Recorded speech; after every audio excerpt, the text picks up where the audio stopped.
All right, if you drive a white Toyota Tundra, it's about to be towed. It's in a reserved spot. White Toyota Tundra. You need to go out and move your vehicle. White Toyota Tundra. If that's you, go get it before they do.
All right, good morning, everybody. Good morning, good morning. We're going to kick this thing off. You guys ready? All right, some people are ready. Apologize for my voice. I blew it out. I was talking on the phone too much yesterday and meeting with clients. So before we get started, we got a couple housekeeping things that we all want to make sure that we are covering. If you do not know, bathrooms are out the back, slightly to the right. And we have some upcoming events. Upcoming in March is Cabo, and in January is going to be Maui. Who's going to Cabo? Raise your hand if you're going to Cabo. Woo woo! All right, guys, love it. All right, so this event could not happen. Here, clap once if you can hear me. Clap twice if you can hear me. All right, I think we got some crowd control. All right, so we got two events coming up really soon. One is happening in January in Maui. The next one is happening March in Cabo. You do not want to miss those. They're going to be fun. And this event would not happen. We could not get somebody of the caliber of Verl Workman without Brent Gove. So please, everybody, give it a big round of applause for Brent Gove. And without the help of our sponsors. So in the back, we have American Pacific Mortgage with JJ Mack and Lindsay Boris. Everybody say hi to them. And then we have Mr. Barry Mathis. Barry Mathis, come on up here. Let's hear more about your business. Now we got your attention.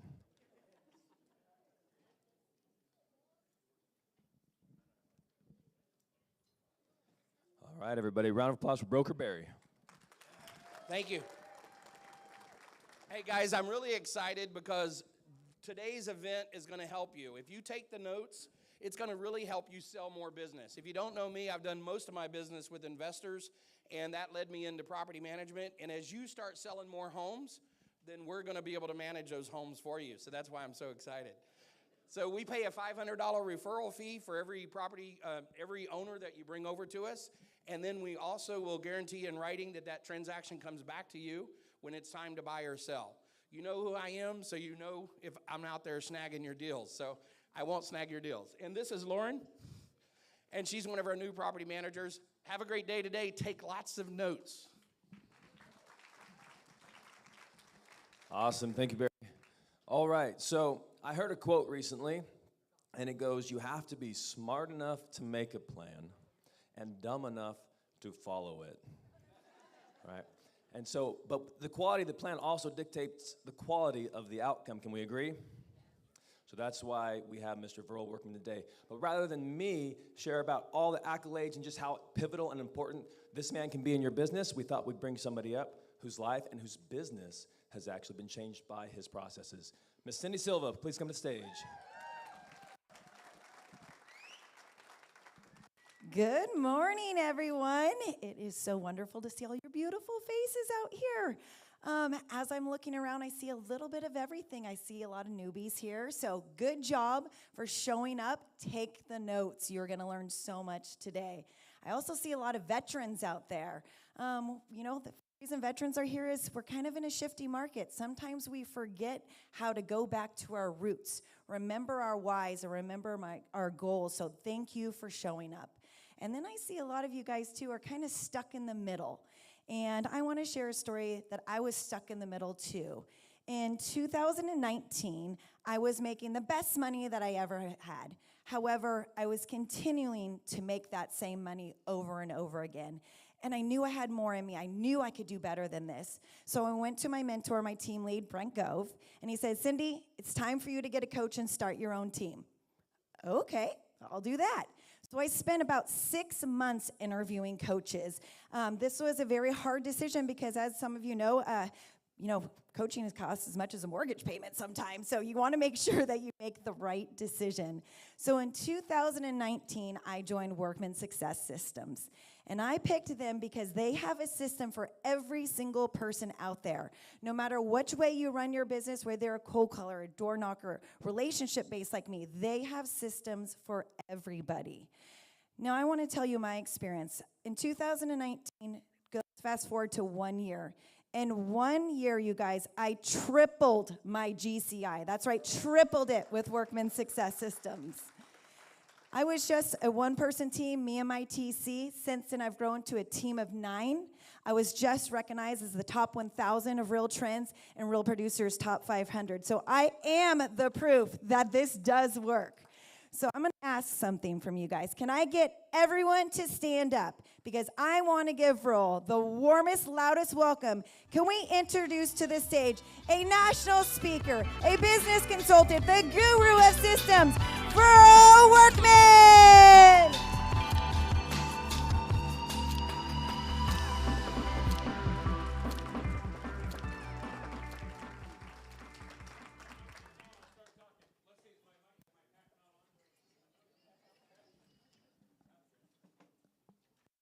Okay.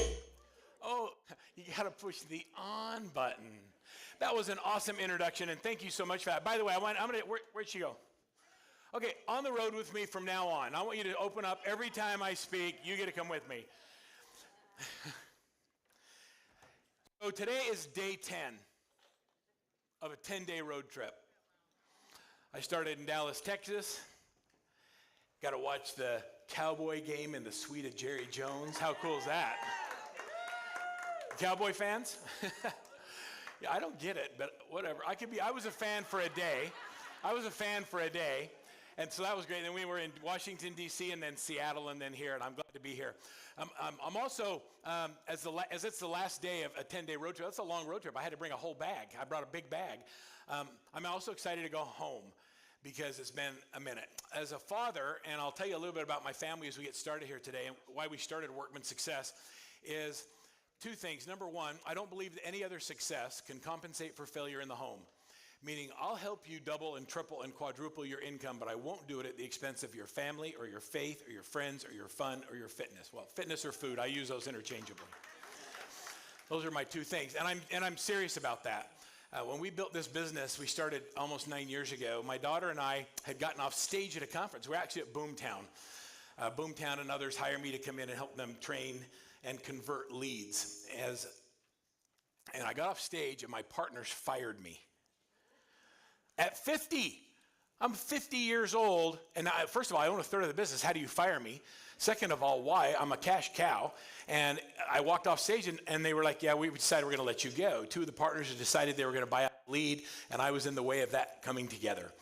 So I remember calling my wife. I picked up the phone, and I said, first of all, I didn't say anything. My daughter's with me, and she's like, Dad, why aren't you talking? I'm like, I don't know. I'm just focused. We were going to go to Louis Vuitton and buy something for her mother, but we ended up going straight to the airport. And finally, she says, are you going to talk to me? And I says, yeah, I got fired. She's like, what? I said, it's okay. You still have a job. She said, I'm not working there. So we got on the plane, and I asked Brianne to get on the Wi-Fi, and she was in the back, and I was in the front. I have more miles. And I remember this moment very specifically because I remember just kind of closing my eyes and having a silent prayer and said, all right, God, I got about 4 hours to figure this out. And we got online and we built a mind map. And in this mind map, we had a vision of what Workman was going to be. And I started with my values. I said, I want to build a business that my family would want to be part of. Now that's like, how many of you wish your kids would come in the business? You see them out there struggling, but you know how much opportunity's here. But so many kids don't want to be in real estate because they see how their parents do it and they have no life. And so they're like, I'm not doing that. And so I want to build a business that my family would want to be part of. And the second thing is I wanted to build a business that wasn't about me. It was about the people that we attract. And so I call it the wisdom of our crowd. And you know what I'm talking about. And so we built this mind map, and I landed home in Salt Lake, sat down with my wife. I met my daughter, and I sat down with my wife at the kitchen table, and we said, this is what we're going to build. This is what it's going to look like. This is how much money it's going to cost. And this is how long it's going to take us. It took 15 years to build a business that generated $1 million a year in revenue. With Workman Success Systems, we did it in 6 months. What happened is because we had a very, very clear vision of what we wanted it to be. My daughter, who is the president of the company, she's 32 years old now. She has 3 of my granddaughters, and she just had number 4, her first grandson, who is already, I think they've already applied to USC, and they think he's going to be a professional. They're Polynesian, so his name is Samisi Ika. And he's the cutest little kid. He's a Raider fan and a USC fan. He's 6 weeks old. Like but he's fully dressed in the garbs, and he has the greatest sneakers. Anyway, so that's the company. And I remember my daughter saying to me, okay, it can't be about you. It was Verl Workman seminars, it was Verl Workman systems, it was Verl Workman coaching, and she says, it can't be about you anymore, and so we changed it to Workman Success Systems. And instead of being about Verl, it's about the systems that we... All right, there you go, I came back. It's about the people we attract and the systems that we run that create greatness. And here's what I've learned. I've learned that greatness is predictable. Greatness is predictable. We can tell by the activities you focus on what your outcome is going to be, and we track everything at such a high level that we're able to actually see it. I'll share with you a few of the systems today, but I'm going to get into predictable greatness, because if you want to go from where you are to a different stratosphere, here's one thing I know for sure. You can't keep doing what you're doing right now, because what you're doing now has got you here. But if you want to go to a different place, we have to start thinking differently about what's possible. Let me ask you all a question. How many of you believe, let's start this right now, that there's another level that you could be performing at in your business? Yeah. Like, do you really believe it? Yeah. Okay, so I believe you do. And so we believe there's another level, but how are we going to get there? I want everybody to write down, we're going to get into the business plans, and this is going to be a workshop. This isn't a talking head today. I'm going to come down there, we're going to work it out. But I want everybody to write down their 2024 income goal from real estate. We'll talk about your pillar of attraction a little bit later, but I want to focus on your real estate practice, because Brent brings me in because I'm practical and tactical. We're here to help you build, I want you to build a 7-figure business or bigger. I don't know what your goals are, but that's where I start. So write down whatever your goals are. Whatever your goal is for 2024, your income goal. We'll talk about, and I promise you we'll get into the attraction pillar. All right, who's got a goal? Somebody give me a number. And those of you that are online, you can go into the chat and text it in, and somebody will come up and tell me what you wrote down. Somebody give me a number. 150,000 a month? Oh, a year. Okay. Now, what's the difference between someone doing 150,000 a month and 150,000 a year? I'm going to tell you right now that it's not the quality of the person, because we have amazing people getting average results. And we have average people getting amazing results. The difference is the activities you focus on. So would it be a big deal? Can we just write 300? Sure. Okay, so if you're going to play, let's play big. Everybody okay with that? I mean, if you're going to take time away from family to go to work, how about we make it worth it? Okay, 300. Somebody else give me a number. 500 GCI. Okay, double it. Put $1 million. Now we're going to play.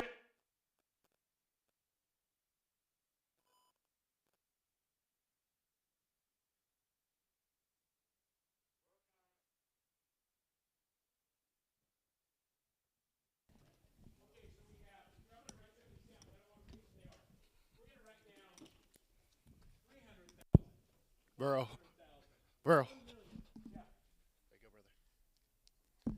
Oh, yeah. Like I can work. I don't have any pockets in this shirt. Okay, I got $1 million, I got 500. What's your number? You're still thinking about it? Okay, here's a quote for everybody. You ready for this? For a ship bound for no harbor, no wind is favorable. If you don't know where you want to go, I absolutely cannot help you get there. Like, there is nothing I can say. So get clear, right? What makes a difference for you? Like, what would be impactful in your life? Like, so let's you and I, do you work because you need the money, or do you work just because something to do? A little bit of both. You need the money. You want to win? All right, so let's shoot for 500,000. I don't feel like you're fully committed to that. I feel like you just threw a number out there. So we're going to have a little live coaching here for just a minute. So if you made $500,000, how would that change your life? I'm sorry? I would be single. You would be single.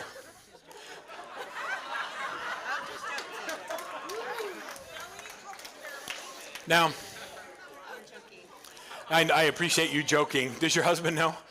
Not yet.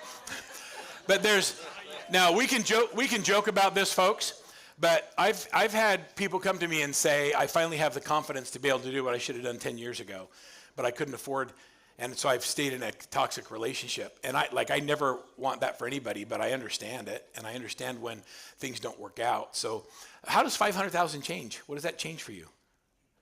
Well, I have crazy plans. You have crazy plans? Like what? You want to travel? Or do you pay for your kids' colleges? I mean, what happens when you have an extra $500,000?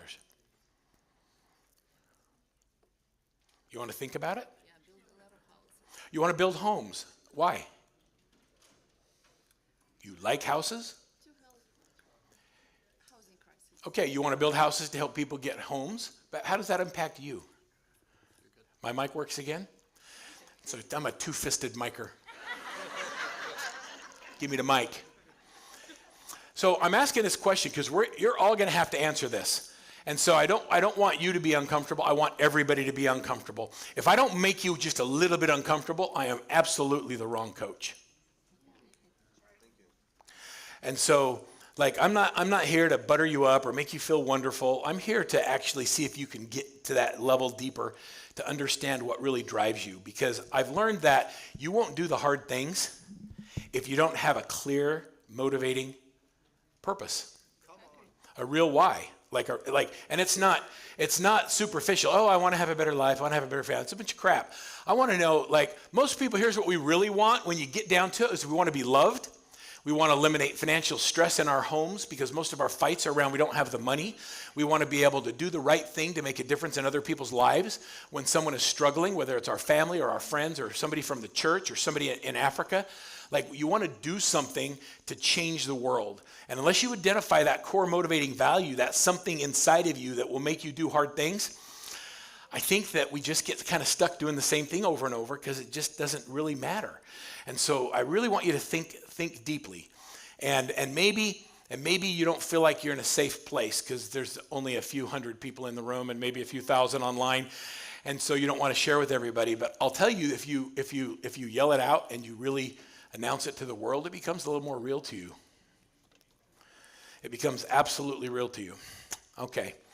So as we talk about our numbers, we have 1 million, 300, 500,000. Anybody have a different number they want to throw on the board? Yes. What's your number? 4 new escrows for buyers a month. 2 new listings per month. 4 listing appointments per month. 1 pending listing, 2 closed. Okay. Now, tell me what that means to you. What will that generate? Enough income to market and brand more and then build out. I want you to define enough. He says it'll give me enough income to be able to brand and market, but I want to know what that means. How much income? Well, I've hit the 500 GCI, so I'm trying to hit $1 million. You've hit here and you want to go to 1 million. $1 million, first $1 million gross, then we're going to hit $1 million net. No, $1 million. Oh, he was like, okay. I said $1 million. 1.2 million. Okay. All right. So you got granular. We're going to do that as the day goes on. Would it be okay if everybody, I've got a slide deck and I'll show you some slides, but I want to get what you really want to take out of this meeting today. And so if you want me to show you how to get to $1 million and give you a clear path for it, I will do it. You guys want to see it later? Okay, if you don't, it's okay. I'll just do slides and we can talk about the stuff. But if you want to get granular, and I'll show you how we do it every day and it's predictable. But you have to follow a very specific formula and you have to be willing to do hard things. And here's what I can't do. I can't help you if you don't determine or understand or really get clear with me on what it is that is your clear why. Let me give you a couple of examples. I had a lady one time come to me in Arizona. We were in, I think Brent's in Arizona right now. And I had a lady come to me in Arizona, and she came up after the end of the event. She says, I need to make $300,000. I'm like, okay, why? She says, well, I just know I can, and I'm willing to work really hard for it. I'm like, yeah, but why? And she says, well, I mean, just our combined income, it just would make a big difference in our life. I'm like, okay, well, how? And she's like, why do you keep asking me that? And I said, well, I want you to go sit down. I want you to think about what really happens when you make $300,000. And she came back to me, and with emotion, she said, my husband's the diving coach at ASU, and he's working in 120-degree summers outside teaching diving, and he's killing himself. And I want him to be able to quit. Okay, I can work with that. So now when I say, here are the things you need to do, and you say no, I say, oh, are you stocking up on sunscreen? Because if that's really important to her, she gets what I mean, right? I can put my finger in the pain and make you feel it just a little bit. And then you're willing to say, that's right, that's why I do this hard thing. That's why I knock on more doors. That's why I make more dials. That's why I have more conversations every day. I had a lady in Texas say, and this is a single mom with 2 boys, she said, I never want to rely on a man again to take care of my sons. Whew. She was making $250. Last year she made $3.4 million. She's gone, and her big goal was $500,000. And then one day I said to her, a month? And she said, stop it, with her cute little Texas accent. Stop it. All right. Okay, so in order to build a plan, let's do it. So here's what I've learned. I've learned that whatever it is that you focus on, the thing that you spend your time focusing on or your energy on becomes your truth. If you focus on the high interest rates and the negative feeling in the marketplace, the class action lawsuits, if you watch the news, it's negative. And if you focus on it, it becomes your truth. How many of you are like just tired of it and you're just done focusing on the crap and are ready to focus on something more positive? Here's what I've learned. I've learned that the river of real estate is a real thing. We did a study, and we wanted to know how many people move and why they move. Did you know that the key motivators in why people move have zero to do with interest rates? People move because of, yeah, yell them out. They move because of life changes that happen. They get married, they get divorced, they upsize, they downsize. They want to move where their kids are. They want their kids to play sports in a different school. There's all of these different reasons people move. And there's 2 things you need to know. Number 1 is they don't care about you. They only care about themselves and why they're moving. You're a tool in the process. I just want to be their sharpest tool. And I'm serious about that. They don't care about, nobody moves because of you. Unless you're a lousy neighbor, which I don't believe that. They move because of what's going on in their own lives. So you have to understand they're going to move regardless of whether or not you're doing the activities that keep you at the front of their mind. So you have to decide that you're going to be at the front of the mind of everybody you know, so at the moment that life event occurs, they think of you first. Make sense? Okay. And I'm just telling you, popping by with a jar of jam is not what they need right now. What they need is they need excellence and expertise. We have moved into what I call as a skills-based market. You can't just be average anymore. I think I have a slide for that. Okay, we're going to build a plan. Okay, everybody grab this. I'm going to give you, there's stuff in my deck today that I added at 9:05. And there's some tools that only our coaching clients have access to that I'm going to talk about and this is the slide for that. Make sure you grab this because these are modules that we use to message to the marketplace that elevate our experience. And they use emotional intelligence to get people off the sideline and re-engaged. And so I'm just going to give you this stuff. So I'm going to talk fast. You're not going to be able to write everything down. So I'm giving you this now. So later you go, wait, can I have that? Yes, you can. Okay? You know what I'm talking about, don't you? Okay. And these are like my good ones. Okay, I'm done. So I'll put it up again later. So here's the thing. The difference between average and exceptional is a thin line. It's a very, very thin line that separates average from exceptional. Would anybody like to guess what that thin line is that separates the average from the exceptional? Habits, work ethic, education, consistency, focus, none of those. Mindset, persistence. I love all these. These are all accurate. Let me tell you what it is. Accountability. And accountability is not what you think it is. Okay, tell me your name. Julia. Okay, Julia, we just met. I don't know anything about Julia, but I do know this. She's not going to do anything she doesn't want to do. True. Look, she didn't even have to answer me. I could see it in her body language. Everything about her disposition was like, that's right. It's just true. And so the concept of me making you do something you don't want to do is not what accountability is. Accountability is a myth. It's not something I can do to someone. It's a choice that you make to live with integrity with yourself. most of us would go out like have you ever said to a client, if I say it's going to happen, it's going to happen. My word is my what? And we do a really good job of keeping all the commitments. How many of you actually believe that? Like if you say it, it's happening. In every area of your life except when you say it to who? Come on, how many of you said you were going to go to the gym every day, 5 days a week, and didn't do it? Right? But when you hire a trainer and you have to meet him there, you show up, right? Okay, because you've made the choice and you've made an investment and now you have accountability. Accountability is love. It's not something you do to someone that doesn't want it. That doesn't make any sense. It's like, it's when we decide that we're going to do something together, you make a commitment to do it, and then you have somebody that cares about you enough to ask you if you're actually keeping the commitment you made to yourself. You said you were going to do that. You told me why it was important. Is it still important? So, but you didn't do it, so should we focus a little bit differently? We want to change directions. A great coach is like a built-in GPS. Think about that. Hey, I have to be careful when I say this because my phone answers. You say, hey, Siri, take me somewhere good. Where are you going to go? Somewhere good. You don't know, right? How do you know? It's going to wander you around. Have you ever been on the road or you put an address in something and you think you know better than the GPS? And then you get off on an exit and there's all the, and then you get off, and then what does it say? Mine does it with an English accent. Mine says, recalculating. Make a U-turn, right? Make a U, and then it gets louder. I told you, make a U, you idiot, make a U-turn. Are you daft? Okay, so a good coach is like a GPS that has the ability to see where you are and where you want to go from a different perspective, like from a satellite. And then when you get off track, they look down and they go, oh, yeah, make a U-turn. Let's refocus here and let's head this direction.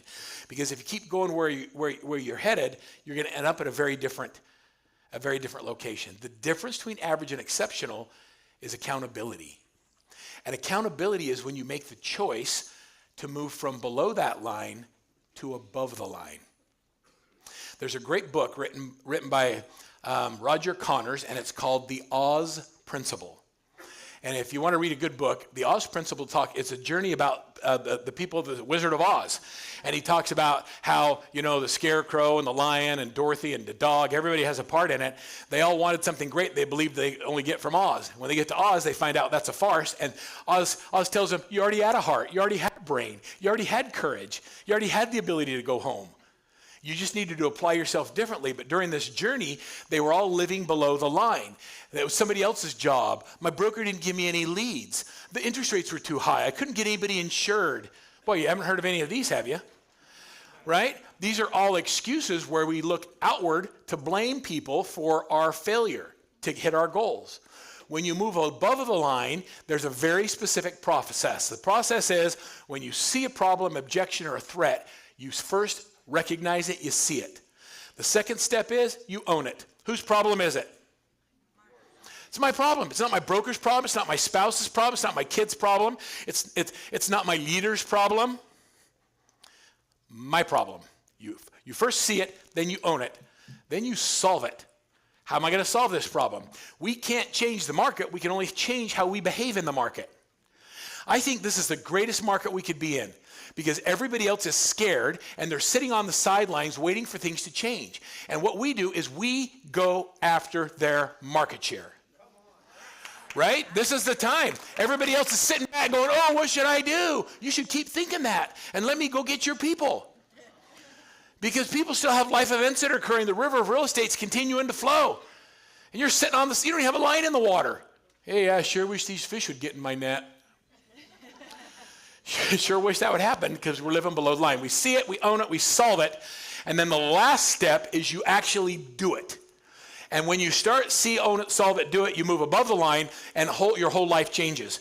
Because now you've incorporated accountability and you actually are changing behavior. And that's what happens. All right, so the average agent in a market like this, we used to have an action-based market. So let me explain this to you. This comes from one of my master coaches, Mike Koch, out of Wisconsin. And Mike was thinking about one day, he says, okay, Verl, I've really struggled with this. It seems like in the last 3 years, if all you had to do was show up, we were in a heavy action market. If you were a little bit active in real estate, you sold some houses. How many of you enjoyed that? right? And so where it says void right there, those used to be our activities. We would do events, we'd show up at the end, people talk real estate, and they go, can you help me? I'll help you. And we had an action-based market. Well, with a limited plan and the right actions, you could sell houses. The average agent doesn't know how to fill that void where the actions used to generate results. And so that void is now what I call it fake work. They've replaced positive action with the pretending of being busy, but not actually focusing on anything that moves them closer to their goals. Some call it Facebook. I want you to think about how many hours you spend away from family, and if you would be willing to pay someone $1,000 an hour to do the same tasks you were doing during that time. And if the answer is no, you shouldn't be doing the task. Because I can never take you to that place where you're making so much money that you make all your decisions because it's something you should do or not do, and money is not the issue. How many of you want to have that in your life? Like, we just make decisions because it's the right thing. Right.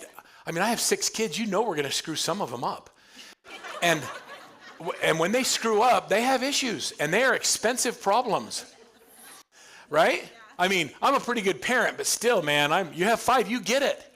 Well, if you were from Salt Lake, 5's like not even a good start. It's like, you're not even a playa.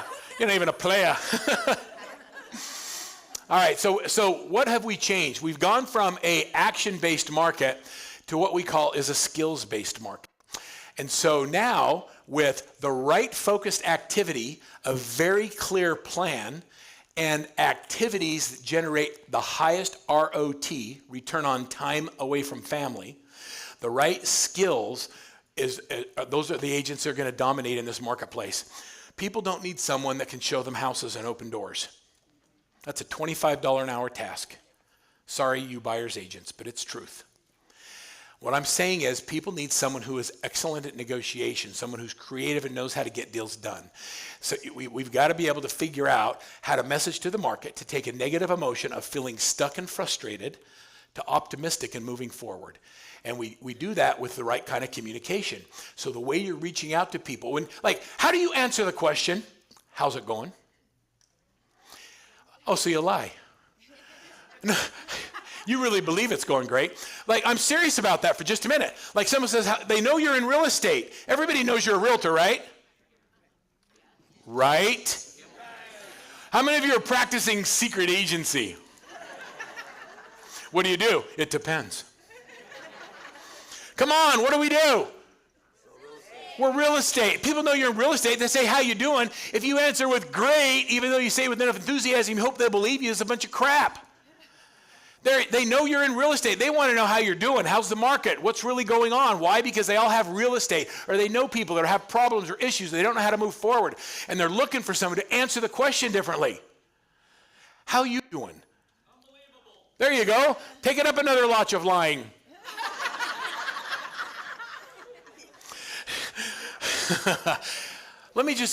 All right, so I've been playing with this. Now, so I'm a little bit whack. So, if you're walking with me and I'm talking, just don't assume I'm talking to you. Because I'm doing dialogue and I'm practicing my scripts and I'm figuring out how I'm going to say something different. My wife, when we first got married, she seriously thought I was schizophrenic. She's like, hey, who's in there with you? I'm like, I'm just talking.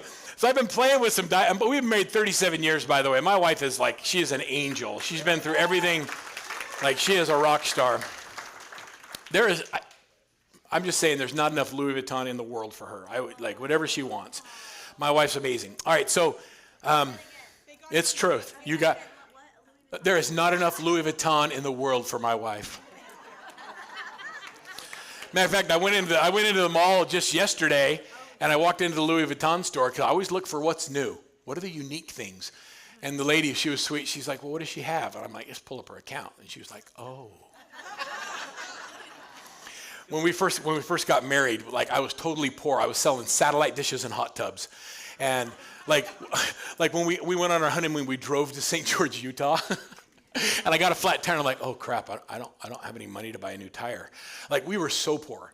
And I finally traded a guy, after being married 2 years, the use of his condo in Kauai for his down payment on a satellite dish. And so we went to Kauai, and I gave my wife $550 for our spending money. You know what she did? She walked into the store and bought a handbag. And I said, honey, that's all our money. She says, you're going to need some more. Like, I am not kidding you. All right. So we moved into this. I've got to talk faster or we're not going to get through this today.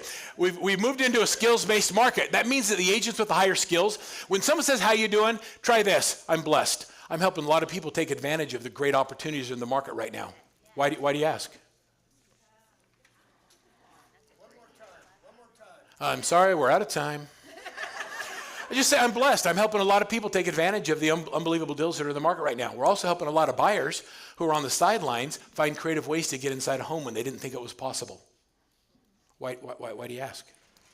Like, finish it with why do you ask? Because people say, oh, no, I was just wondering how you were doing. Yeah, I'm blessed. And I really feel that way. So you have to be genuine and sincere. Does that feel different than how you doing? Unbelievable. I love that answer, by the way, because it's like no matter what's going on in my day, I'm going to be unbelievable. But let's help people. Like we're in a skills-based market, but we're also in a serve-based market, meaning that we have to help people regardless of whether they use us or not, because people are stressed and confused and they're struggling. Before the pandemic, we used to say serve before opportunity. You do not want to be a motivational speaker in the middle of a pandemic. Now, I just want you to think about my life. So I'm part of a mastermind group. It's called the $1 Million Speaker Group. You have to make $1 million a year as a speaker to be in it. There's no posers in the group. Everybody's good. And I watched in 2 weeks millions of dollars evaporate from the calendars of all these professional speakers in 2-3 days. They went from being fully booked keynoters to can you imagine? And that's all they had. And I remember sitting down with my daughter and my 2 sons. All 3 of my married kids work with me today. And we had a conversation and we said, what do you want to do? And they said, we looked at our financials and we looked at the business and we said, you know what? We're good. If we don't sell a single coaching client or do a single event for a year, our business is fine and we don't have to let anybody go. And so we changed our motto from serve before opportunity to serve regardless of opportunity. And I'll tell you what, I get goosebumps when I think about it because number one, the way it made me feel to have passive income. That's why you're here, isn't it? I mean, how many of you are with EXP because you believe in the dream? You believe in having you're in a great place. And so here we are, and we want to have some passive income. And then we started doing webinars. I did 100 webinars in probably 45 days, and we just gave them to everybody. We created how to be a master of virtual real estate, how to do virtual open houses. We're coaching people in Westchester, New York, where everything was down, where one person on the team, everybody on the team lost somebody close to them because of COVID. We had people all over the world that were just changing the way they did things because of COVID, and here's what I've learned. I learned that when I stopped selling and we started serving, our business grew. I can't believe that we grew in the middle of a freaking pandemic when we used to say events drive revenue and we weren't doing any. Think about that. And so now when we are in a skills-based market, my first challenge to all of you is to stop selling. I'm going to give you permission right here today to no longer sell. And I just want you to serve. There's people that are having pain, that are frustrated, that are confused, and they don't know what to do. They may use you and they may not use you, but if you communicate with them effectively, that you're willing to help them one way or another, I promise you, you'll never, ever, ever wonder where your next dollar is going to come from. If you'll serve regardless of the opportunity, it will change the trajectory of your career. How many of you are willing to adapt this new philosophy and really serve? Is that more aligned with who you are anyway? Nobody wants to be sold. It's okay. Stop selling. Let's just serve. And hey, and the opportunities will present themselves. Here we go into the skills-based market. Here's what I've learned. In 2019, it took 167 calls to get a closing. In 2020, that's when you started, right? 19. In 2020, we could do it in 134 calls. By 2021, 127 calls. It was an activity-based market. In 2022, it went right back to 165. And in 2023, it's 222. It takes almost 100 more dials today to sell the same transaction. But it's still predictable because we track the activities that give us a result. I know how many dials it takes to have a conversation, how many conversations it takes to have an appointment, how many appointments that we need to get a closing, and how many closings we need to get to our income goal. And once you understand the math, it's an activities. You focus on the right things. We do the right things. You don't even have to be perfect at it. You just have to do the right thing, and then you'll get better at it as you do it over and over and over again. We've gone to this skills-based market, and it's so fun to watch. I'm going to share this with you because I think as we get into goal setting, well, can somebody find me like a napkin? I'm going to erase this board and rewrite on it again. Can I have yours? Thanks, man. Way to go, Tom. Way to go. Look, I would take mine out, but it's like built in. Okay, so the activities, the experiences, this pyramid is so cool. The experiences we've had in this life up until now have created your current beliefs. And what I mean by that is we all come from different places, right? So I grew up in Salt Lake City. Like, I have 6 brothers and sisters. My dad was a school teacher, an ex-Marine. I know there's no such thing as an ex-Marine, only former Marines. He used to wake us up in the morning, yell reveille down the stairs. He taught me how to make my bed and flip a quarter off it so he could catch it. And if I couldn't catch it, he'd tear it up and make me do it again. My dad was tough as nails. He was a high school history teacher. I met a guy one time at a sporting goods store. I wrote a check. Remember those? And I'm like, and the guy looks at my check and he goes, Verl Workman. I had a teacher named Verl Workman. I'm like, oh yeah, how was he? He goes, I hated that guy. Yeah, I don't know him. 7 kids. My dad's a teacher. When I was 11 years old, my dad had a brain aneurysm. He had a blood vessel that burst in his brain. He was in the hospital for 2 months, was in a deep coma. When he finally came out and I saw him again, he was completely shaved bald, had a scar from his right here to the back of his head where they had to open up his head and put a metal plate in to stop the bleeding. He had severe brain damage and was blind. So he spent the next 25 years in a nursing home. So imagine 7 kids, being a school teacher, and then, so I went from strict Marine father to absolutely no supervision at the house. It became the Wild West. I was raised by 7 or 8 of my neighbors. The neighborhood came in, they farmed all 7 kids out. We all lived in different houses for 2 or 3 years while my mom was trying to help my dad figure all that stuff out. Now, don't look back and go, oh, I feel bad for you. The experiences that I had in my life formed a set of beliefs. And those beliefs, one of those beliefs is, if I want something, I'm going to have to get it myself because my parents aren't going to give it to me, right? Another belief I found was one of the neighbors who had let me move in with him was the scoutmaster of the neighborhood. And he brought me into his scout troop, and I became an Eagle Scout, and I learned some values. Any scouts in the room? We got a few Boy Scouts in here. Does this resonate with you? Anybody know what the scout law is? A scout is trustworthy, loyal, helpful, friendly, courteous, kind, obedient, cheerful, thrifty, brave, clean, and reverent, and hungry. Yeah, it made a difference in my life. When I was 19, I went on a mission. I was a Mormon missionary in Manchester, England for 2 years, knocking on huts. Now, I want you to imagine, you think selling houses is hard, guys? Try selling Jesus. Like, you knock doors? You knock doors, right? I mean, I love knocking. Like knocking doors. I coach a guy over at the Palisades, does about $500 million a year, and they knock doors.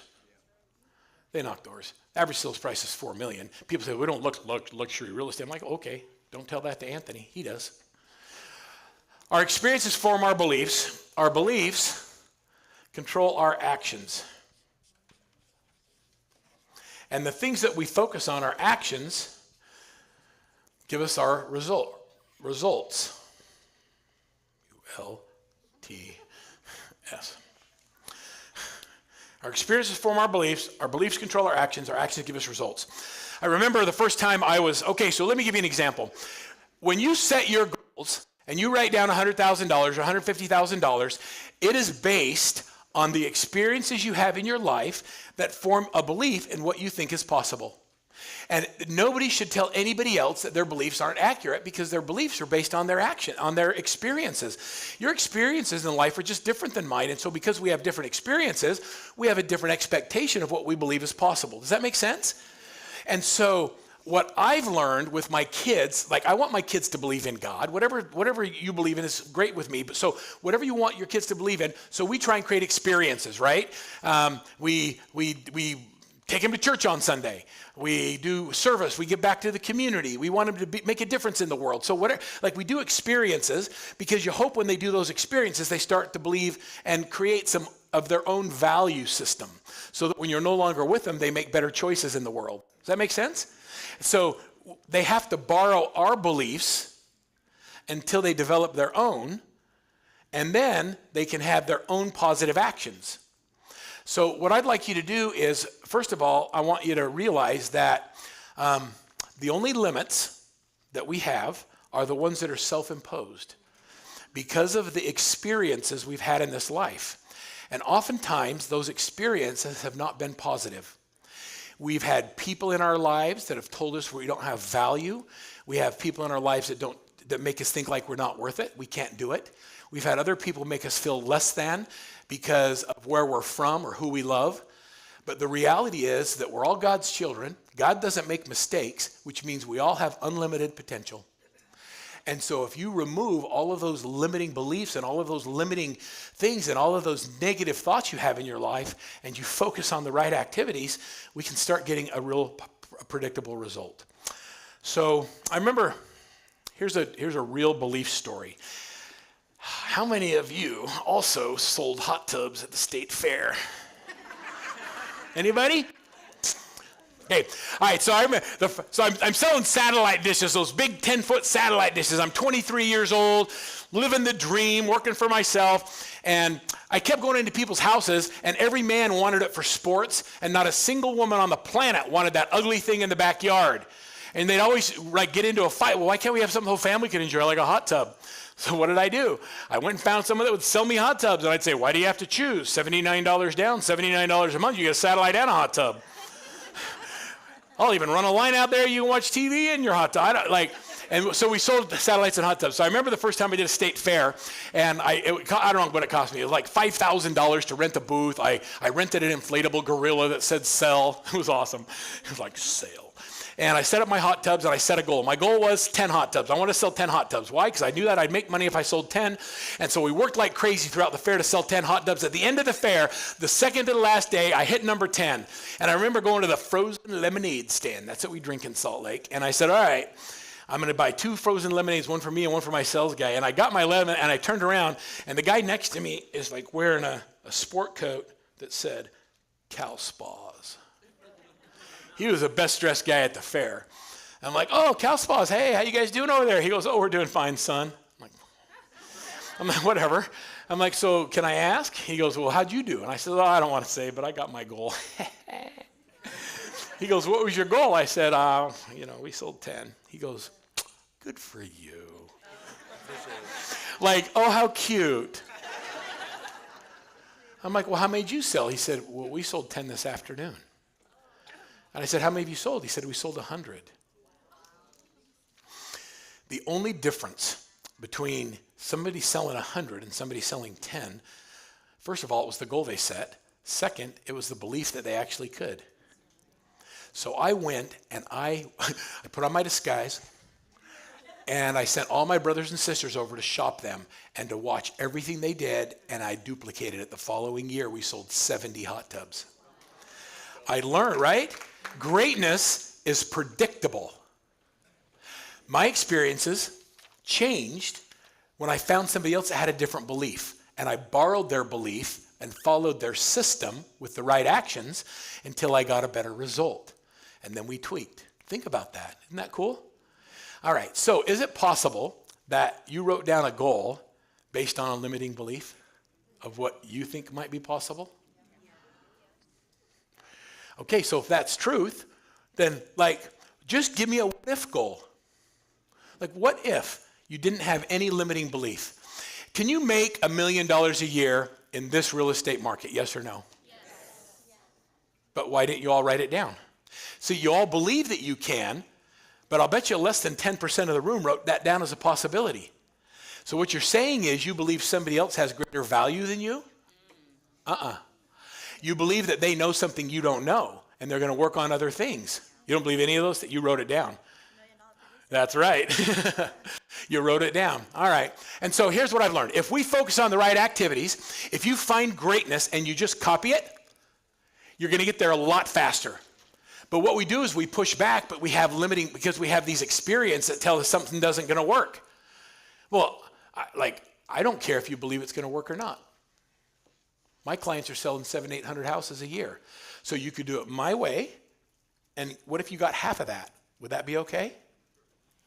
What if I told you that at $1 million net, you're no longer in production? You're working less than you are at 250,000. You don't list houses, you don't show houses. You're in business development and people development, right? The people that are running businesses like businesses, you're the CEO of a multi-million-dollar corporation, but you're behaving like an assistant. Not you personally. I meant that was general. That was general. All right, so you want to get different results, focus on the right activities. Let's start getting into it. Okay, we're going to build our plan. Everybody take out your business plan workbook. The first thing I want you to do is we're going to build some, we're going to work on this. So we're going to have you fill this in. So there's 5 areas that we're going to focus on. This is where we develop our why. These are 5 areas I'd like you to find. I don't know what page it is in your plan, but we're doing this one first. Family, faith, friends, fun, fitness. I want you to write down in 1 year, in December 31st, 2024, what you would like to focus on in each of those areas. I'd like specific things. What do you want to have done with your family, your faith, your friends, your fun, your faith? Like under faith, whatever that means to you. I have one guy that says, I ski. And when I go skiing, I feel close to whatever I believe is the great creator. So ski more. Like whatever that means to you, write it down. Family, I've got, some people say, I'd like one. Right? I want to start a family. Or I'd like to spend more time with my family. We started, when we first got married, we started doing a thing called date night. Every weekend, we would go on a date, and we still do it today, 37 years. Like, I have a date tonight. And so we'll watch a movie, or we'll go for a walk, or we'll go out and do something together. So now sometimes we go to visit our grandkids, whatever that is important to you, we just go on a date. And I've learned that if you'll focus on your relationship and you'll do that religiously, somebody wants to buy $1 million house and I have a date, I say, I can't go tonight, I have a date. And I have never lost like if a client said to me, oh, well, if you can't show me tonight, then I'm not using you, I would say, I don't need you. Like, it's just like if you don't get that. I've also learned to put people in my time slots. I'll show you that tool in a minute. So family, faith, friends, fun, and fitness.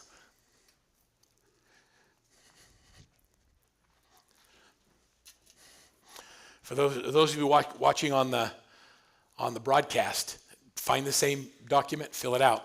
By the way, I'm going to email you the electronic version of the business plan. So instead of just having the physical one, I'm going to give you a fillable PDF that you can have after here. And I want you to save a copy of it. And then every year we do it, and we do the same thing. And we update it all the time too.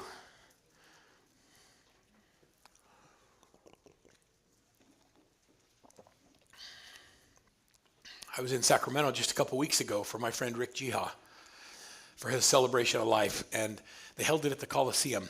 Rick was one of our master coaches. He was a Workman master coach. I don't know if you knew that. Yeah. There's a secret to his success. I love that you're being detailed. Later on, as our kids started to get older, we felt like we weren't connected to them. We decided that we were going to start dating our children. And so every month we would pick a different child and we would let them choose their date. And at first they were like, Dad, do we have to go? I just want to go with my friends. And then it became something they looked forward to. So your kids, when you think about family, like those little things make a big difference. Once a week we would do a thing called a family night where everybody would get together. We'd do an activity or something with all the kids. Little small things make a huge impact as you're raising your families. So think about the things that will help you the most. Fun. That's the easiest part for me to fill out. I can fill my fun sheet out. Okay, so when we were a young family, remember when you could buy houses with no money down and stated income? Yeah, I bought one of those. 300,000. I'd barely been licensed, and I was selling houses and been self-employed before that. And I remember doing this real estate deal where I got, like, it was a stated income, no money down. I got money back at the closing. I got all their furniture, and I got this great house in this great neighborhood. The problem was I really didn't belong there. And so we move in, and all my kids' friends now have boats, and like they're doing all these great things. They're like, Dad, we need a boat. So I remember saving up. Everything I did that was fun in life, I had to sell a house to get it. Anybody else play that game? I'm like, if I sell this house, we're going to buy a boat. I bought a $6,000 Maxim. Like, it was a piece of crap red boat, and I put a tower on it. My son Nate, who runs my sales and marketing teams now, he learned how to do backflips on a wakeboard behind that boat. It was awesome. But you know the problem is when you get a boat? No, it doesn't break down. Everybody loved it. You need a better one. The problem is you need a better one. And I have like 3 boats now. Like, we're a big Lake Powell family. So we have this houseboat. You ever go to Lake Powell? Lake Powell is my happy place. And so and it's the one place all of my kids and all of my grandkids always want to go. And so when we go to Lake Powell, everybody goes. It's the family thing now. I'm like, we're going to Lake Powell. It's not like, I can't wonder if I get it off. They all work for me. They're taking it off. And so for fun, boating was a big family thing. It was one of those things that I could afford it. They always wanted to bring their friends. I got to know who their friends were. The problem was my son and daughter were about the same age. And so Brienne didn't want to bring her friends because Nate was always making out with them. Like, that was a problem at my house. I didn't learn about that till their graduation trips on the houseboat when they can't hear that we're talking. They're all upstairs, and Nate was going through the list. And Brienne's like, you did not. Friends, connecting with people. How many of you have friends in your life or people that you haven't connected with in a long time that you really feel bad about? But they haven't called you either, and so you just blame it on them, and you figure if they liked you, they'd reach out. Well, that's a below-the-line conversation in your head. Like, if you miss them, call them. Set something up. Just get together. I was teaching this class, and I had this moment where I've got my best friend in high school, Corey Hedman. We played racquetball together. We were tournament racquetball players, and we played all this racquetball. I haven't talked to Corey in 20 years, and he lives 2 miles away. So on a Friday night, I called him up and said, Corey, what are you doing tomorrow? He goes, Verl Workman? Like, where have you been? I'm like, man, we've been raising our families. I want to catch up with you. He goes, all right, so let's go fishing. So we got up in the morning at 6 o'clock. We got in a fishing boat. We went up. We spent the entire day fishing. And we caught a bunch of fish. But more importantly, we caught up. And it was so awesome to hear what his kids were up to and what they were doing. And it was just fun. So find the people that you haven't connected with and reconnect. By the way, they all need houses. Okay, so the next is values, and I'm not going to spend a lot of time on this. I am going to tell you that you need to build a set of core values. We hire and fire to our values. You're going to learn really fast that core values, like when you're going through the process of hiring someone, let me see if I have a picture of a core values in here. I had one before, maybe not. I moved my slide deck around just this morning. These are all really good slides you're not getting. Okay. Okay, so in your core values, guys, the core values are the governing principles that you want to run your life on. And so some of our core values at Workman are choose to be happy. Like, everybody has crap in their life. Raise your hand if you have crap. Anybody here have crap besides me? Like, we just have crap that goes on. And so, but when you walk through the doors, you have to put your game face on. It's game time. And so you can choose in this moment to be happy. Another one is we persist until we succeed. We follow up until people buy or tell us to die. Like, my people call you. Like, we follow up. It's a core value. But we follow up to serve and hope we can make a difference in your life. How many of you have people, how many of you wish you had more leads? Anybody wish you had more leads? Okay, what if I told you that I could come into your business today and I could look at your last 12 months worth of leads and I could probably generate $200,000 or $300,000 of commission. We don't have a lead generation problem. We have a lead follow-up problem. And so let's stop spending money and start converting more of the opportunities that are there. We persist until we succeed. Communicate openly and honestly is another one. Team members, I like to say we don't have people problems, we have process problems. I genuinely believe that all of you get up every day and you want to succeed. You have the attitude that you want to win. And so when somebody doesn't do something right, it's not because they didn't want to. And so instead of attacking the people, what if we attack the process and we try and understand where our process failed us? Instead of saying, why didn't you do that? I want to know what happened in our communication that caused me not to be able to clearly articulate to you what needed to be done, and let's create a system for it. Here's another Verlism. I'll give you a bunch of these today. Anything you do 3 times in your business, you must create a system for it. Systems, systems, systems for everything. When you create your core values, there's 2 books that I love. One is The Traveler's Gift. If you haven't read that in a while, pull that out again. The other one is Og Mandino's Greatest Salesman in the World. In Og Mandino's Greatest Salesman in the World, he talks about the 10 scrolls. I'm going to give you a couple of them. Scroll number 1 says this. Page 51. By the way, who's never seen a copy of The Greatest Salesman in the World? Have you never heard of that? I'm going to give some of these away. I brought some. Here you go. I'm going to give you one. If you've never ever seen one, I'm going to come over here. You guys, you 2 can share one. Okay, ready? All the way to the back. Ready? Good. Okay. I'm going to give you guys one just because of the look. It was like it wasn't like, yeah, it was like, come on, you know you got me. You know you got me. Okay, I'm going to give my other one away over here. I'm coming all the way over there. You ready? Here we go. Somebody call my wife. Tell her I'm working out. I'm going all the way over here. All right, you guys are awesome over here at the back, right there. I can't stand by the speaker. It's going to drive us crazy. Okay, I'll give you mine in a minute. Okay, so those of you who got books, go to page 51. Scroll number 1 says this. He says, today I begin a new life. Today I shed my own skin, which has long suffered the bruises of failure and the wounds of mediocrity. Today I am born anew, and my birthplace is a vineyard where there's fruit for all. I love that. He's saying, what if today you could shed all of your excuses, all of the crap, all of the baggage, all of the people in your life that said you weren't have value, and you could just shed it and start fresh. Anybody want a do-over? I'm going to give you permission right now to just let it go. Cue up the music from Frozen. Everybody, let's let it go. Let it go. Okay, now turn the page. The very next page, listen to this. He says, the career I have chosen is laden with opportunity, yet it's fraught with heartbreak and despair. And the bodies of those who have failed, where they piled up on top of another, would cast a shadow down upon the pyramids. He could have just said, okay, so I'm going to be a realtor. He says, but I'm not going to fail. He says, so now I hold in my hands these scrolls. Now listen, he says, failure will no longer be my payment for struggle. Turn the page one more time, and the second paragraph down, he says, in truth, the only difference between those who succeeded and those who failed lies in their habits. Good habits are the unlocked door to success. Bad habits will open the door to failure. So the first law I will follow is I will form good habits and become their slave. I'm not saying that you have bad habits. I'm just going to ask you this question. Is it possible that we could change some of your current habits for better habits? So how about we do it? How about we do that? Here's scroll number 2. I love this one. He says, I will greet this day with love in my heart.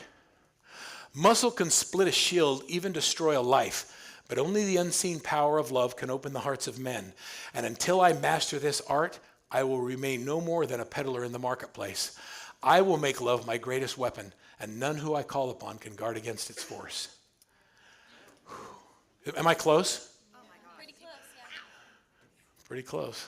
I just finished it last week. You just finished it. I've been reading this since I was a senior in high school. I'm one of the only people in the world that has an unlimited license with Og Mandino. Number 3 is I will persist until I succeed. He says, so long as there is breath in me, that long will I persist. Whew. Number 4 says, I'm nature's greatest miracle. The whole principle of this, it says, since the beginning of time, there's never been another with my eyes, my hands, my hair, my heart, my mind. None that came before and none that come after can walk and talk and move exactly like me. All men are my brothers, but I am unique, for I am nature's greatest miracle. And then he uses an example of wheat, and he says, wheat has 3 options. It can be ground into bread, and ground into grain and made into bread. It can be divvied up and fed to swine, or it can be planted in the earth. And 1 grain of wheat can feed thousands of people all over the world. The only difference between me and a grain of wheat is I get to choose. I choose not to be devoured by others. I choose not to be fed to swine. I choose to allow my greatness to be planted in the earth and share with others. I just love that. Number 5 is, I will greet this day as if it is my last. Think about that value.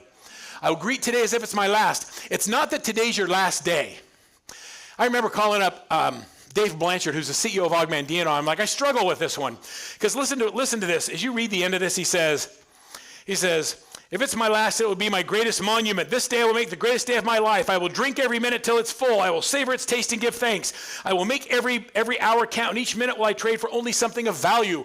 I will labor harder than ever before. I will push my muscles until they cry for relief, and then I'll continue. I'll make more calls than ever before. I will sell more goods than ever before. I'll earn more gold than ever before. Okay, so I'm reading that, and I'm thinking, okay, so if it's my last day, I'm not working. Like, anybody else think that? I'm like, seriously? That's what you're going to do on your last day? Not me. My father-in-law, my wife's dad, when he's 66 years old, he went to his final convention. He worked for Georgia Pacific Paper Company in Mardi Gras. Where's that? Yeah, he was in New Orleans. Duh. He was in New Orleans getting beignets, and he came home, and he started turning yellow like he had hepatitis. It turned out to be pancreatic cancer. 66 years old, the year he retired, 9 months from diagnosis to funeral. And so I'm reading this scroll. I'll live this day as if it was my last. I'm watching my father-in-law, who was like my dad. I want you you remember the story about my dad. When I got married, my father-in-law was unbelievable. He treated me like a son. He had 4 daughters, and I married his oldest. He treated me like a son he never had, and I loved him. And I remember as Carl went through this process, as he was kind of winding down, we would go into his room, and he would always stop us and say, I love you. Like my kids, their grandpa, he didn't care about anything. He didn't want to see the neighbors. He didn't want to see people from the church group. He wanted his kids and his grandkids to know that he loved them. And that's all that mattered to him. And then I remember kneeling by his side, and he could barely whisper. He comes to me, he goes, Verl. I'm like, yeah, Carl. He says, don't let Pat spend all the money. And don't let her sell my tools. Now, those are the... And I have the coolest picture in my office of his tool chest and all this stuff. He was like a Yankee workshop guy. He just loved to make things with his hands. So when I called Dave and asked him about this, he says, Verl, you don't get it. And I said, yeah, man, that's what I'm calling you. He says, it's not that it's your last day. It's that right now are the only moments you're ever going to have these moments. And once the hours of today are gone, you can't get them back. So what you do with this precious day that remains in your keeping, you have stewardship over your hours and minutes of today. What are you going to do with it to make it the best day ever? And I said, oh, that means something totally different. I will live this day as if it is my last. And if it's not, I'll fall to my knees and give thanks. When you think about your core values, I will laugh at the world. I love this one. I gave this one to my mom all the time. He says, I don't know who writes like this. Listen to this. He says, so long as I laugh, I will never be poor. That is one of nature's greatest gifts, and I will waste it no more. Only with laughter and happiness can I truly become a success. Only with laughter and happiness can I enjoy the fruits of my labor. Were it not so, far better would it be for me to fail. For happiness is the wine that sharpens the taste of the meal. To enjoy success, I must have happiness, and laughter will be the maiden who serves me. Whew. Hogg says to get up every day. Okay, how many of you got uncomfortable when I told you to double your goal? Come on. Like, really? Og Mandino says you are weak. You're weak. You know what he says? He says, today I will multiply my value 100-fold. I will multiply my value 100-fold. And how will I accomplish this? First, I will set the goals for the day, the week, the month, and the year of my life. The rain must fall before the wheat will crack its shell and sprout. So I must have objectives before my life that will crystallize. Today I multiply my value 100-fold. And just as the warm wind guides the wheat to maturity, the same winds will carry my voice to those who will listen. And my words will announce my goals. Say them out loud. I will multiply my value 100-fold. Think about that. What What does it look like? When I was talking to Cleve Gaddis, another one of my master coaches, this morning, and he was on a call with a team out of Raleigh, North Carolina. It sells over 1,000 houses a year. And he says, what are you doing to multiply your value 100-fold? And he says, I'm going to do more networking. He says, you don't get it. Building a business that has unbelievable net worth is about ongoing residual income that doesn't require your efforts. What are you doing to multiply your value 100-fold? And the answer isn't sell another house. So I want you to look at your goals and look at your strategic plan for 5 years out and say, what are the activities that I'm going to focus on that will really increase my value? And not by 2. Doubling it is for the beginners. I want you to double every year the next 5 years and tell me what that looks like. And then how are we going to get there? By not working more, but by creating leverage. The key word to having a business that has a multiple is leverage. Leverage is everything, even if you have to go to Florida to attend it. Listen to this one. Scroll number 9 says, my dreams are worthless. My plans are dust. My goals are impossible. How's that for motivational? All are of no value unless followed by action. Oh yeah, he says, I will act now. He says, my procrastination which has held me back is born of fear. And now I know that to conquer fear, I must act without hesitation. I recognize the secrets mined from the depths of all courageous hearts. Now I know that to conquer fear, I must always act without hesitation, and the flutters of my heart will vanish. I will act when? We're doing these business plans right now. We're talking about where you want to go, but you have to take action. When are you going to act? Okay, with any energy at all and as a room, when are we going to act? Now. When you get up in the morning and you look at your list, you don't think about getting ready to do something great. Zig Ziglar calls that getting cooked into squat, fixing to rise. I'm getting ready to do something great. You got to get up and you have to act. We're going to act when? Now. He says, I will act now, I will act now, I will act now. He says, he uses the example of the firefly that only lights up when he bats his wings. Yeah, when I wake up, I'll say it again. I'll enter the marketplace, I'll say it again. I will act now. Listen to these words. He says, I hunger. Oh, no, you got to hear this part. He says, I will act now, for now is all I have. Tomorrow is the day reserved for the labor of the lazy. And I am not lazy. Tomorrow's the day when the good become evil, and I am not evil. Tomorrow's the day when the weak become strong. They're going to do it tomorrow, and I am not weak. Tomorrow's the day when the failure will succeed, and I'm not a failure. I'm going to act. When? Now.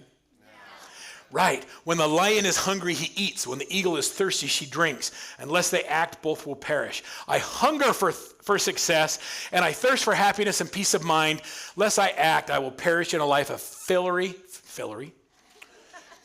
I love fillery and carrots. Failure, misery, and sleepless nights. I will command, and I will obey my own command. I will act now.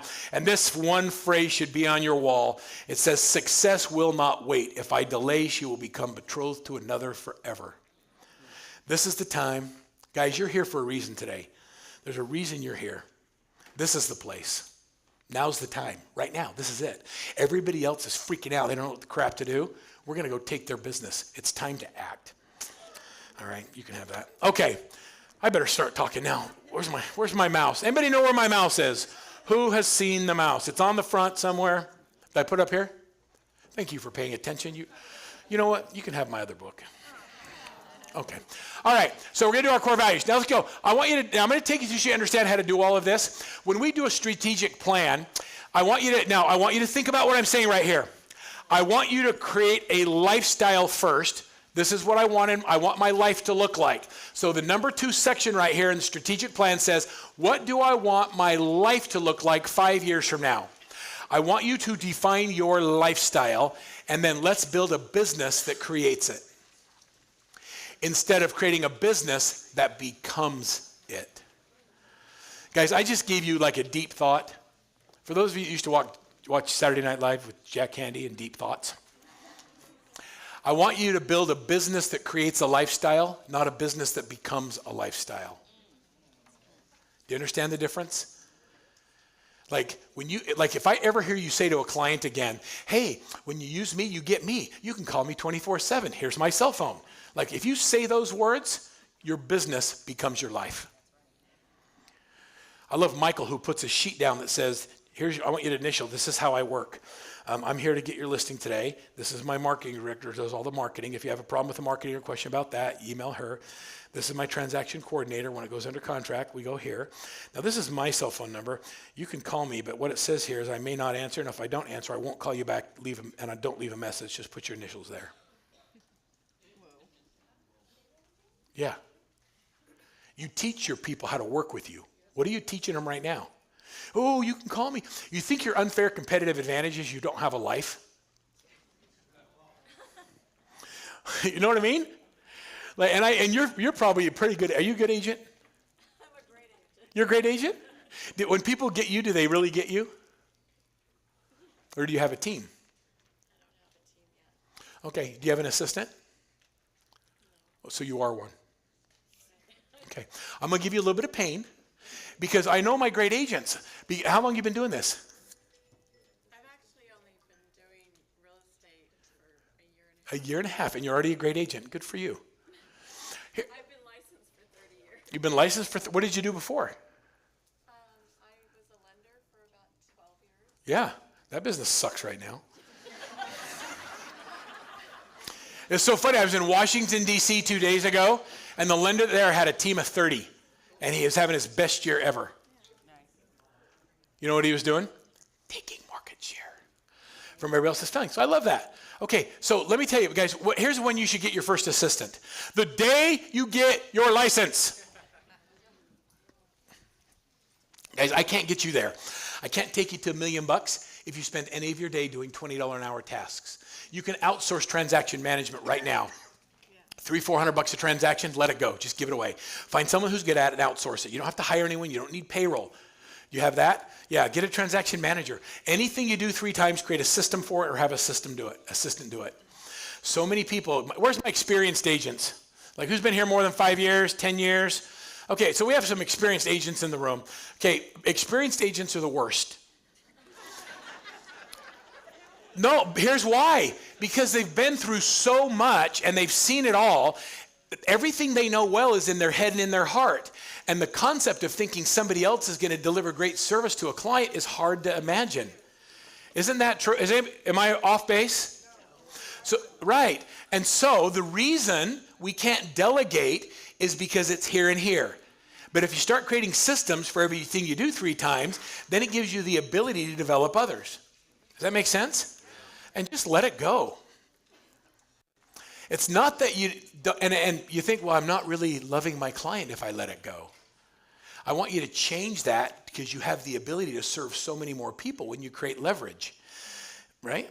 I only want you to do things you love the most about the business. Like, what do you love about real estate? Like, somebody raise your hand and tell me what you love most. It's been here more than 10 years.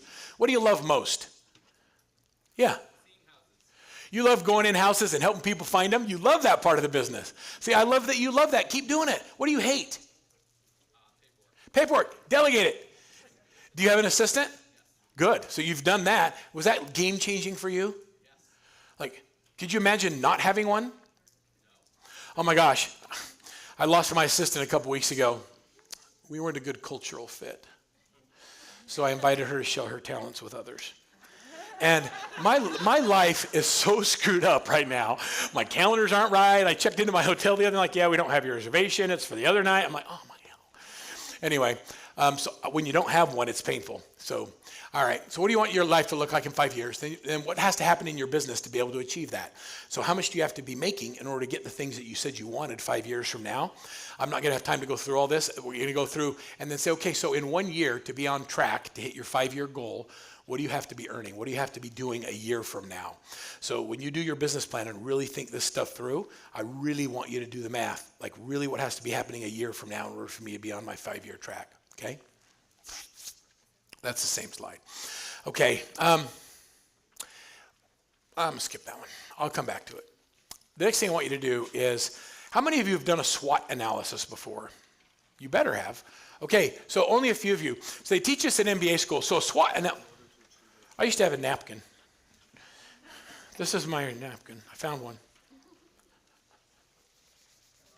You got me you rock. I wish I had another book. He's read it. It's a life read. It's not a I read it. Yeah, good. Every time I talk about Augmandino, Brent Gove gets all excited. He loves Augmandino. Okay, so when you do a SWOT analysis, above the word strengths, I want you to write the word internal. Oh, it's on your sheet. Good. Okay, internal. That means to you. What are your strengths? I want you guys to yell at me. I want you to tell me what you have that is so cool nobody else has it. What is your strength? What makes you amazing? Authenticity. You're authentic. Okay. Passion. Persistent. Self what?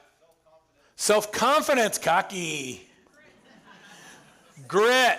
All right. Serve. There you go. Now I'm getting a real one. There's knowledge. Either have it or you don't. Love. I like to say I'm armed to the teeth with technology and I'm a freaking sales animal. Like, you list your house with me, I don't list it to put it on the MLS. We list it to sell it. And I'm trained in negotiation. Are you? What are your unfair competitive advantage? So, strong negotiator. You could put negotiator, strong negotiator. High, really good in technology. You can't read any of these, just know that they're close. High, good in technology. What do you have? What do you guys have? Communication. How about I'm an investor? I'm a good listener. I'm a leader.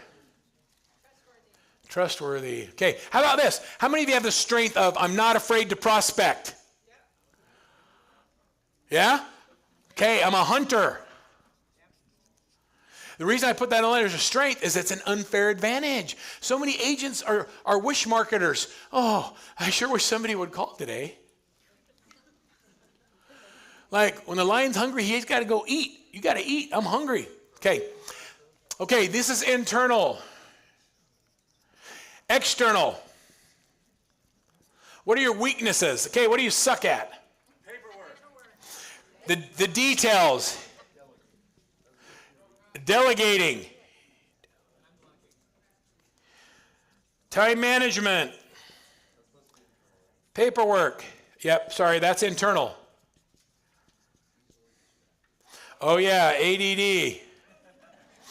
I suffer from all these things. Okay, attention to detail, inability to delegate. I don't know how to use my technology very well. I'm introverted. Okay, so what would your ex-spouse say are your weaknesses? Dumbass. No one's ever said that, man. I love that one. Because that's how real I want you to be. I want you to be really authentic with what are the areas that you really struggle with? What are the things that are your weakness? Prospecting is that I hate calling people. I don't like being in social situations where I have to go meet new people. What are your weaknesses? People. I had somebody say to me the other day, can I just be done peopling? That was my wife. Well, my wife is a super high S. Everybody loves her, but when she goes to big events, she has to be the queen, right? And she just, it's because it's out of her comfort zone, she does it with a high level of stress and anxiety. She'll do it as an adaptive skill, but man, you ask her to stand on stage and give her the mic, she will crawl under the table. I had Red X at my conference last week, 2 weeks ago, and they were on stage, and the guy was physically calling expireds and FSBOs live in front of the audience. My wife was like, I have to leave. Like, I can't. She's like, is he really doing that? Yeah, and like he set appointments and people ganging up on him and he would do the next one. He had a great attitude about it. He got people talking to him. It was just fascinating to watch someone who just got it. It's just a numbers game. And she was like, yeah, can I go now? Just funny, right? Okay, so what are your weaknesses? Write them down. Okay, now opportunities are external. So what are the things that you recognize in the marketplace today as opportunities that you're currently not taking advantage of? Negotiations. So negotiations is an opportunity. Negotiation of, well, so price reductions, getting your houses priced right may be an opportunity. I want you to think of an opportunity as ways of attracting new business. What are the ways of getting new business? Okay, so you could do networking, but I want you to be specific with who and how. Divorce attorneys. Expireds. FSBOs. Notices of default. New construction.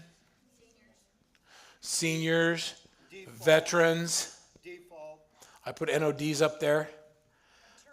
Attorneys.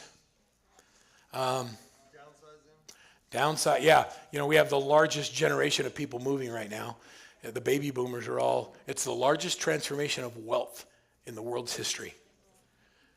And we're like, oh, well, I sure hope comes my way. Some comes my way. Got to go get it, right? You know, there's the whole attraction. AI. AI is a tool that can help you be better at all of these. So AI is more of a tool than it is a weakness or a strength, but it could be an opportunity if you know how to use it right. What about what? So systems, so is that a strength? Is your systems focused, or is it a weakness that you're not? And so if it's a weakness that you're not systems focused, then you should identify that, but it's not really an opportunity. It's a tool we use to take advantage of opportunities. It's not the actual opportunity. Does that make sense? Okay, so what are the threats in the marketplace? Biden.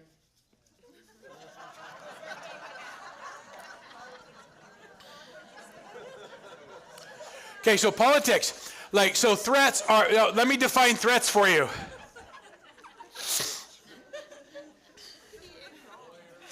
Look, I will not confirm or deny. Like when you look at who we have running for office at every level, you wonder how we have the greatest economy in the world. And we do.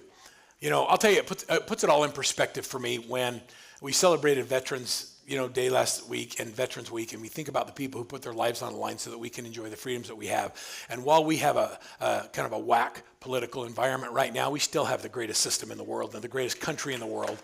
And I love to be an American. There's nowhere else I'd rather be. So if you spend any of your energy whining about it and not doing anything to change it, then you're living below the line. So let's make a difference. I had one of the speakers at my conference just retired as the senior commander of SEAL Team 6 for 20 years.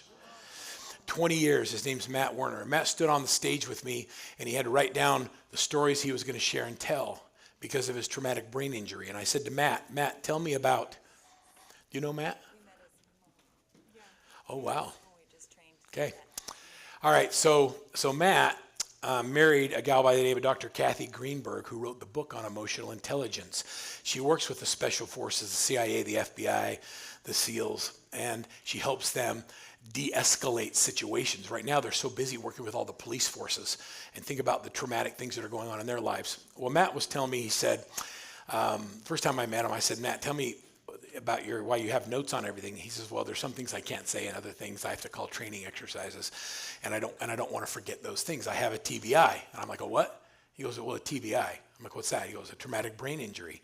And I says, well, what happened? He goes, oh, well, he says, guys in our line of work, football players get them. They basically have hard hits to the head, and you could get, shot in the head or hit in the teeth with the butt of a gun or blown up by an IED or fast rope onto an aircraft carrier in high seas, and you get short roped in it, you drop 15 feet, or you're in a go fast boat going across the ocean to stop a ship with weapons of mass destruction, it gets capsized. He goes through all this stuff. And I'm like, holy cow. I said, do you mind if I ask what happened to you?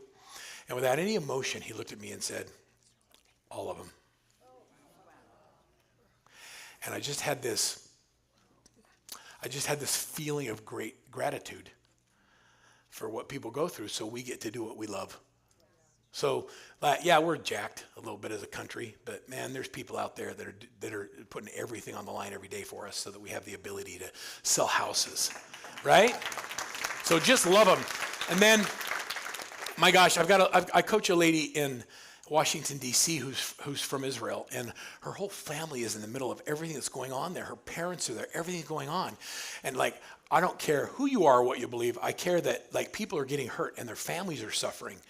And so the wars that are going on, the stuff that's happening in Ukraine, I just think that, man, we complain a lot about our country, but we have an unbelievable country. Maybe I get this from my dad. My dad was just a proud American. And my mother was an immigrant. She came from Holland. Like, figure that out, Dutch and English. Who else is Dutch? Dag. The things I learned as a kid that my parents would always say is, niet genoeg geld. They never had enough money. And then my mom would say to my dad, go op het dak zitten, which means go sit on the dock. Like, get out of my face. All right, so we read our threats. We have politics. We have wars. We have interest rates.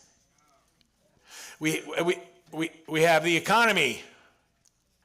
We have a class action lawsuit. Okay, these are things you cannot control, but you need to be aware of. And let me tell you how I feel about threats. Threats to me are opportunities to message to the market. Because when you feel the threat, the consumer feels the threat, and this gives us a blank slate on how to change our messaging. So when we start messaging to the market right now, using emotional intelligence processes and words and language that moves people from threat feeling to optimistic, that changes the game. So I'm aware of threats. I love threats. I understand the threats. I can't control the threats. I can only control my behavior and how we message to the threat. Make sense? Okay, I'm going to give you some of these. I've got to go faster if I'm going to get there, though. Okay, where'd the mouse go? Damn it, who keeps taking my mouse? Wait, found it. My wife says, now, did you look, or did you look like I would look? So strengths, weakness, opportunity set. Let me tell you what to do this. Okay, with your business plan, you'll notice there's several pages of this. I want you to do a SWOT analysis on yourself, and then I want you to have 3 or 4 people you love and trust and respect, not realtors. Do a SWOT analysis on you. And here's why. People see you differently than you see yourself. And you're going to find out what your real strengths are. And they're going to identify weaknesses that you think you're good at. But I am a good listener.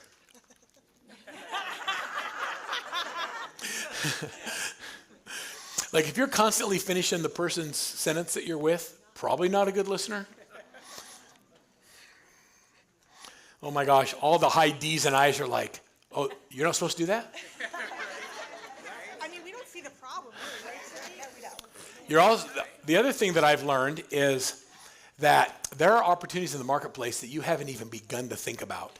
And your business friends, your savvy people that you trust are seeing opportunities you're not recognizing and have them put them on your opportunities. I found unbelievable knowledge by asking people. Go to the mentors in your life, the people you look up to. And then what do they see as the threats? And then we'll create messaging around that. So you're going to do a SWOT analysis on yourself, then you do everybody else's. Now here's what you do with it. When we set our goals to go after money, which we're going to get to next, I want you to take your strengths and then look at the opportunities and ask, how can I apply my gifts to take advantage of the opportunities I'm currently not taking advantage? I want you to take your strengths and turn them into income. And then I want you to take your weaknesses. Now, you ready with weaknesses? What do you think I'm going to tell you to do with your weaknesses? Get training, read a book. No, take it off your list. Delegate it. Let it go. You already suck at it. Stop trying to be great at it. And I mean that with love. I don't like the details. I just don't. I also don't like mowing my lawn. I don't mow my own lawn. I don't change the oil in my car. I can, but I choose not to. And it's not because I'm going to spend more time on money-making activities. It's because I'm fishing on Saturday. It's not because you need to. How many of you believe that your deals are better because you do the paperwork? And no one in this world could do it as good as you. So what are you going to do? Man, there is, like, you're hearing me. What is the value of increased knowledge if your actions are not altered as a result of that knowledge? What is the point of being here if you don't make a choice to do something different? Remember the thin line between average and exceptional is accountability, and it's integrity with yourself. Like, how many of you are ready to really start letting some stuff go? Like, let me see your hands. How many of you, no matter what I say, you're never having anybody help you? Okay, I want you to, and thank you for raising your hand. And you did it, you didn't mean to, but then you really put it up, and then you're like, oh crap, what have I done? I want you to think about this for a minute. How many businesses are you aware of that are wildly successful that only have one person working in them? Please name one. Go ahead, think about it. Huh? Name a business, a company that's wildly successful that only has one person in it. Yeah, but I'm a realtor. And it's my picture on the billboard. I have big hair and a big car. I used to think that's what it took to be successful in real estate. I went and had back surgery a couple years ago, and I remember after 10 years of just living in excruciating pain. And I'm on planes all the time. I couldn't even sit in a plane. I would literally turn around and kneel on my seat, which was really awkward for the people behind me.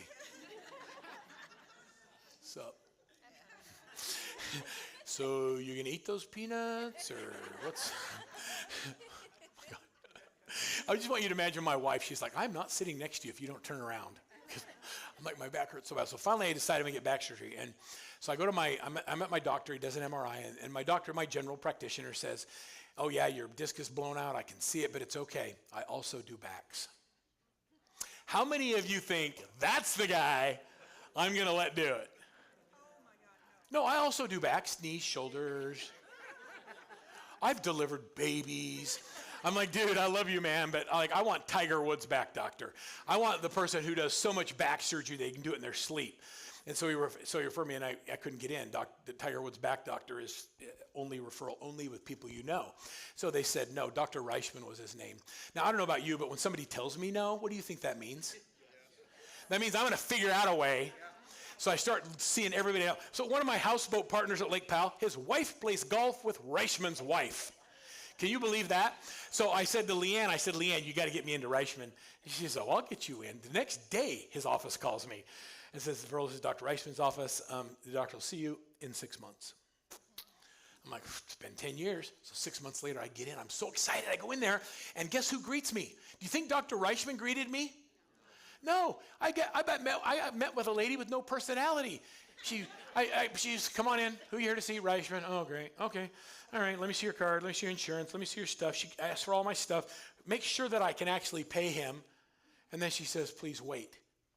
Hours. And then some dude named Dave comes out, and he's like, Vern Workman? I'm like, it's Verl. He goes, Vern, come on out.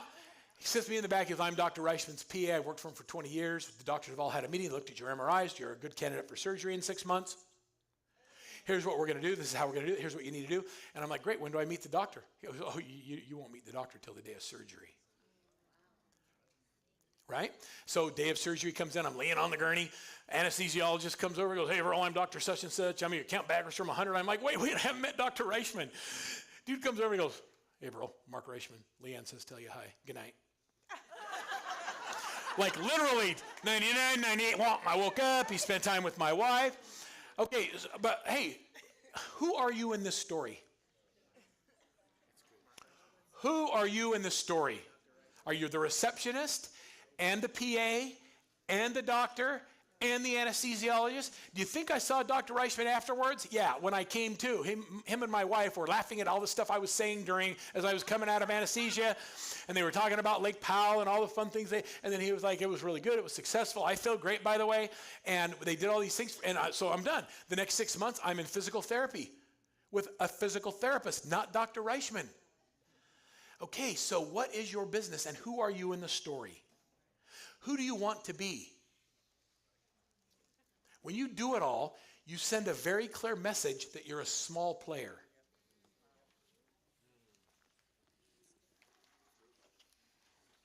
You're not going to smile at that, but it's true. You're sending a message to the consumer. Like, we live in a world of specialties. And you get diagnosed with cancer, who are you going to go to? Not just an oncologist. You're going to go to the oncologist that specializes in your type of cancer. Isn't that true? I mean, Carl went to the Huntsman Cancer Institute and did clinical trials with the world-famous doctor who focuses on pancreatic cancer. Like, that's who we went to. I went to Tiger Woods' doctor. I wanted the guy that, like, he can still swing a golf club. I want to be able to do, I mean, I can only play pickleball, but, like, still, I want to be able to do it without pain. Like, whatever it is you focus on, I want you to think about who you are. Who do you want to be? I want to be the brain surgeon. I need you, but I need you at the most important part of the transaction. You know what the hard part of this business is? Client acquisition. It's not selling houses. It's client acquisition. It's convincing someone to use you or somebody else. All this whole new class action lawsuit stuff. If Brent will have me, maybe in December, I'll do an hour-long class action dialogue training with you all. Would you like some of that? We'll do it as a webinar. I'll do it live if you want to do it live, but we need to go through it. I need to show you how to deal with it because I have tools for it. Okay, so get your SWOT analysis done. Your mission statement is really important. Now, when we get into your goal income sheet, I want to teach you about being profitable. So there's only one number that matters in your business. Does anybody know what it is? Net profit. When's the last time you went to a conference and they gave awards away for net profit? Never. You know what they celebrate? GCI, gross closed income. Ron Howard, one of my coaches in Washington, D.C. area, before he became a coach, he was one of the top agents in the world, listing and selling 700 houses a year, going across stage, getting his big awards, not being able to afford this tuxedo that he rented for the award ceremony. He was having lunch with another one of my clients, Lee Tessier, who's now with EXP. And Lee and Ron were talking. I was coaching Lee at the time. Lee was doing half the number of transactions but making tons of money and buying real estate investment property. And they had a conversation. Ron came into coaching with us. And the first thing we did is we fired everybody on his team. Because he had a business model that every time he sold a house, he lost $1,000. Every time he sold a house, he lost $1,000. His lead cost was high, but he overcompensated his agents.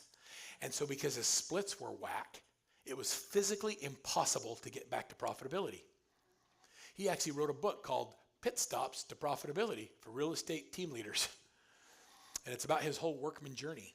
That was really, and it's very good, by the way. For real estate rock stars and team leaders. Pit Stops to Profitability for real estate leaders and rock stars. Ron Howard. So let me share with you some things that matter. I'm going to give you some numbers, and I'm going to help you get to your income goals. So who has the goal to make $1 million? And a belief that you can do it. Okay, sir, what's your name? Brian? Will somebody give Brian a mic? I'm going to talk to Brian here for a minute. Brian, how much business you currently doing? 15 million, so you need to get to 33. So we got to double. Okay, so Brian's at 15 million. Now, Brian, are you okay having a live coaching session in front of everybody with me? Yes. All right, so what happens to your life at $1 million? What changes for you when you get to that revenue? More vacation time. More vacation time with who? With my family. With your family. What does your family look like? 4 and 2-year-old right now. 4 and 2-year-old. And my wife. Oh, so what define a great vacation? We like camping. We like being outdoors. We'd like to go back to Hawaii. Okay. So those are things that are important to you. Do you have your kids' colleges and weddings and all of that paid for? Is it all funded? It's in the process. There's a plan, but So it's not fully funded. when we talk about making real money, Yeah. do those things first, Yep. right? And then we'll put some money in the vacation fund, okay? And so I want you to, when we start talking about the real why, I want you to really get into, like, you'll make a decision for your kids. Like, you'll go without a Rolex because you want your kids to have a a good option for college, right?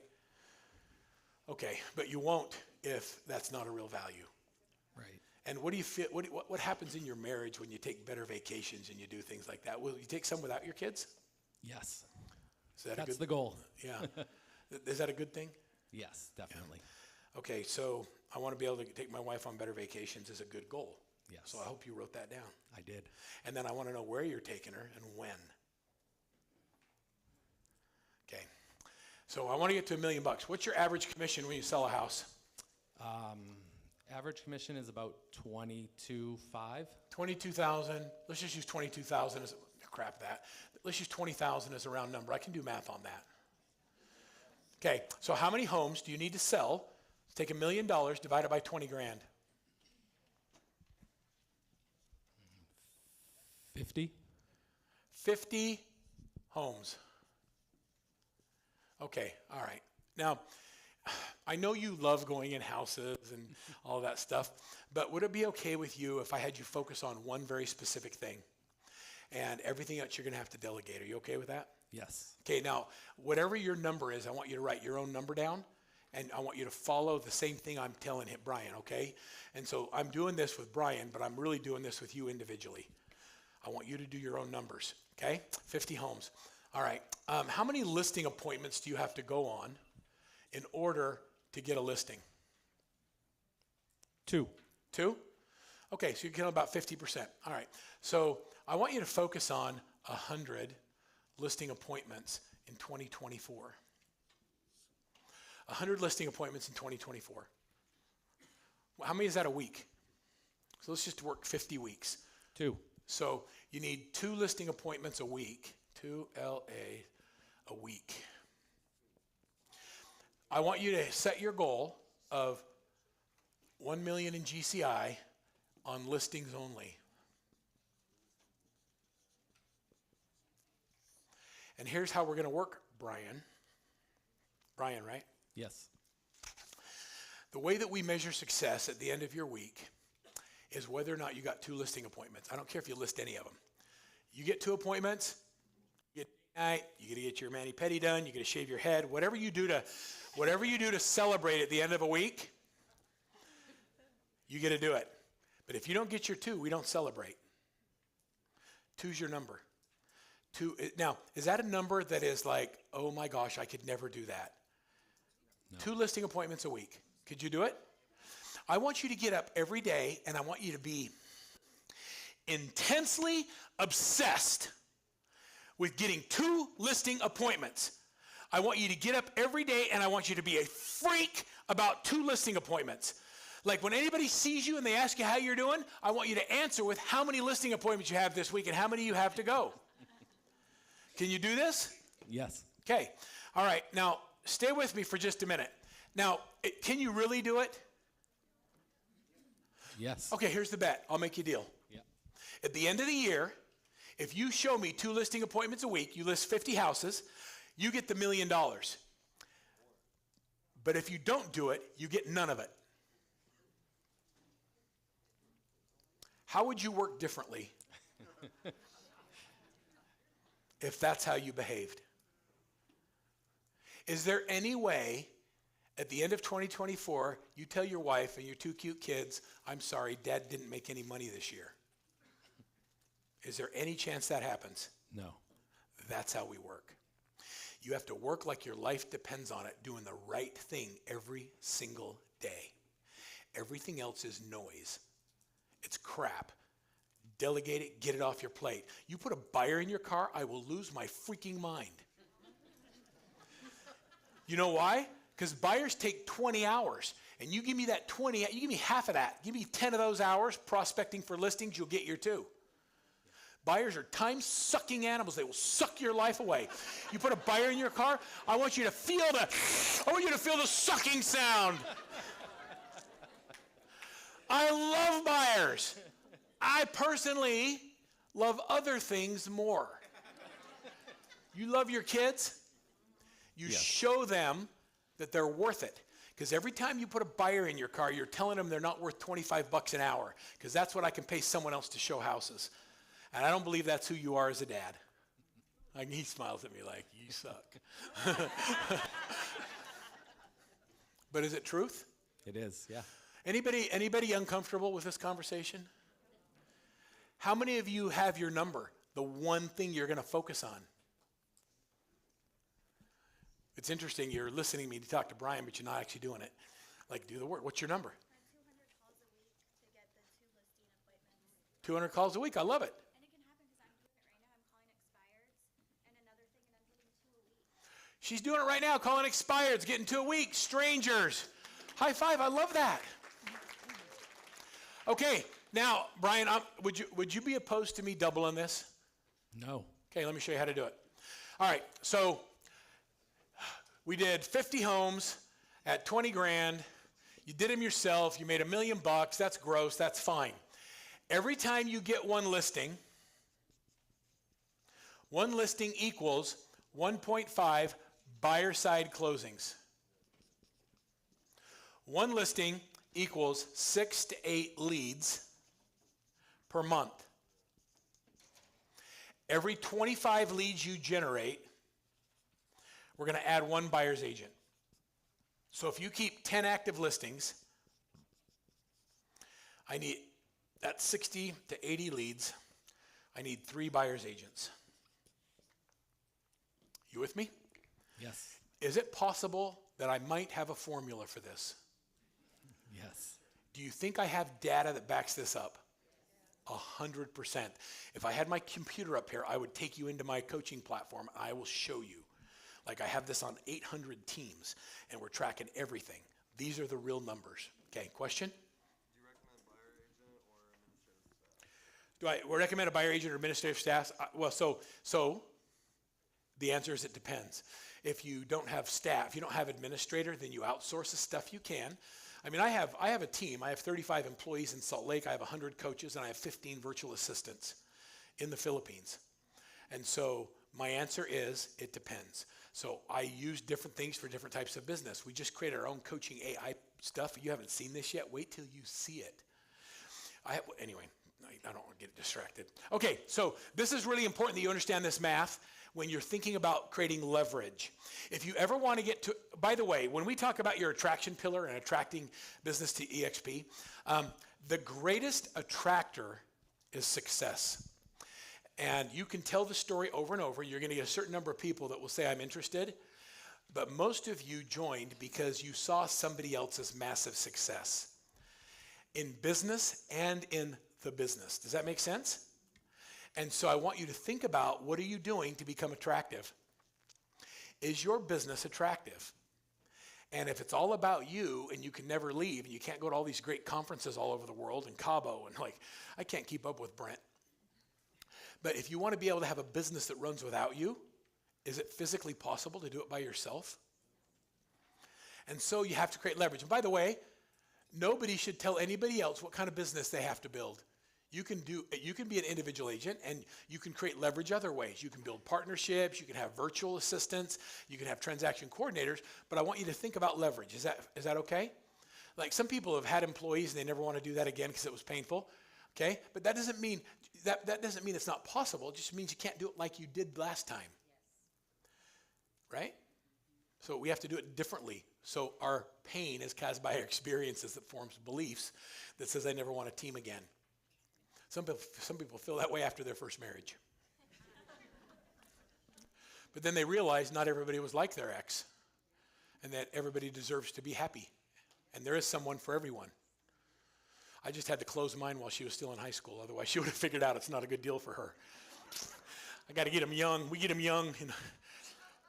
Okay. Okay, so let me just show you what happens to your model. I'm going to tell you how much you pay your buyer's agents. You pay your buyer's agents 40-60.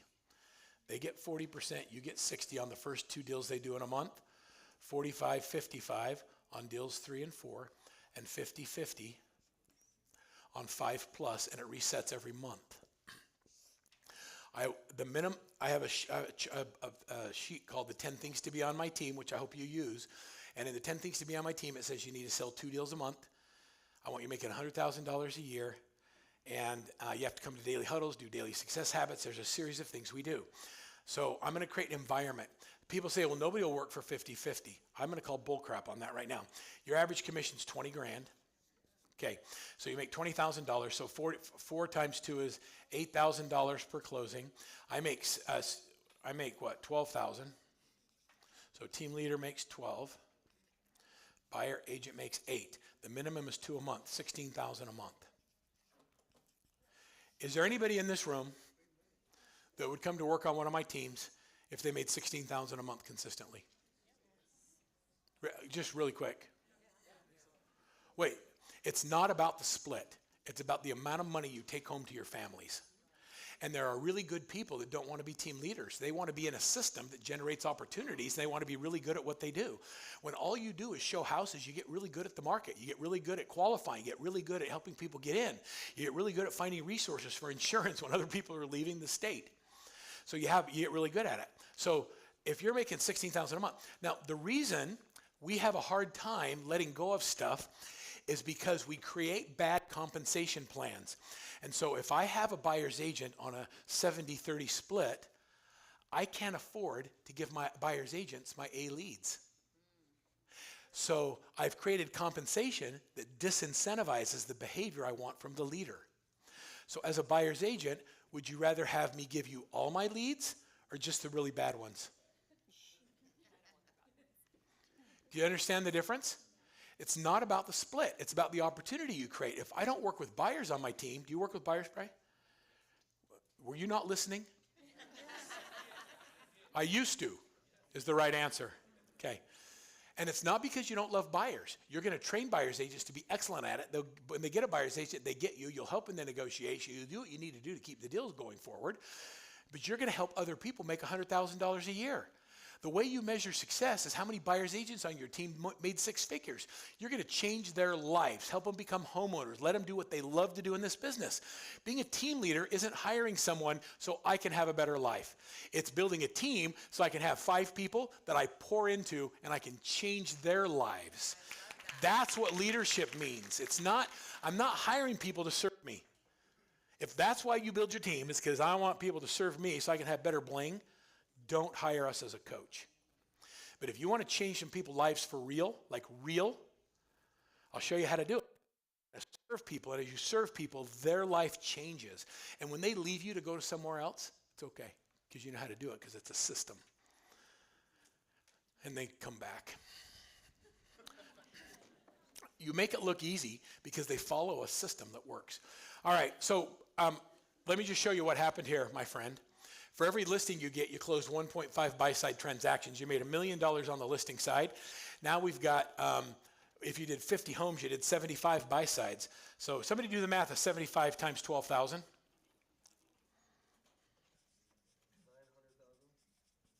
That's an additional 900,000 in GCI after you paid your buyer's agent, my friend. That's how you go from $1 million gross to $1 million net.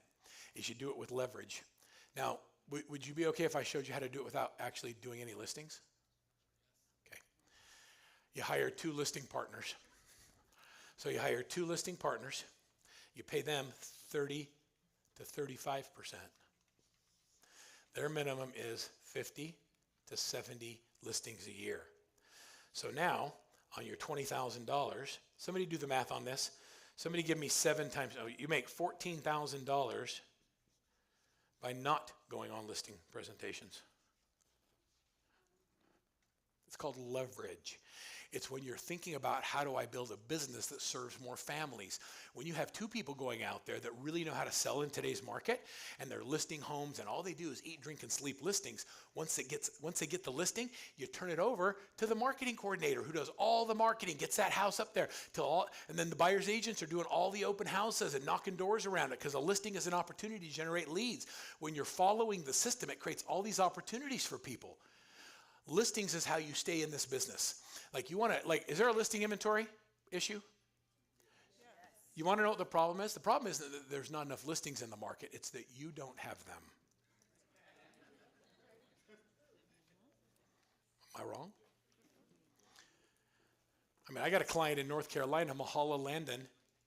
Mahala, her MLS is down 40% inactive listings. Her team is up 25%. Is there a listing issue in her market? Yeah, the other people don't have them. Okay, so let's go. All right, still have my mouse in my pocket. Now, so we did this income goal. I want you to be at a 50% gross profit after your cost of sale. Now, so that math on that is really hard to understand. What I'm saying is that if I hired an agent, I paid him 50-50, but then I spend all the money on leads, I hire the staff for transaction coordinating, I pay for all the marketing, I do all the virtual tours, I do all the staging, my net after my cost of sale is 12%. And my buyer's agents are netting 50% because they have no expenses. It's a dumb business model. And so we have to build business models that allow us to be profitable. If you're running at a net profit between 25 and 35% net, that's a good business. When you add your cost of sale up, you're going to be shocked at how much it really costs. You take all your expenses divided by the number of transactions you did, and that's your cost of sale. And it's probably 15 to 5,000. So every time you do a deal, you just take 5,000 off the top and then do your splits. You'd be better off than doing a 50-50 split. Okay, that's a lot of math on that. All right, so now I'm going to give you the next piece is probably the most important part of our business plan. We're going to talk about pillars of income. Oh yeah, take a picture of this. It's about to go away.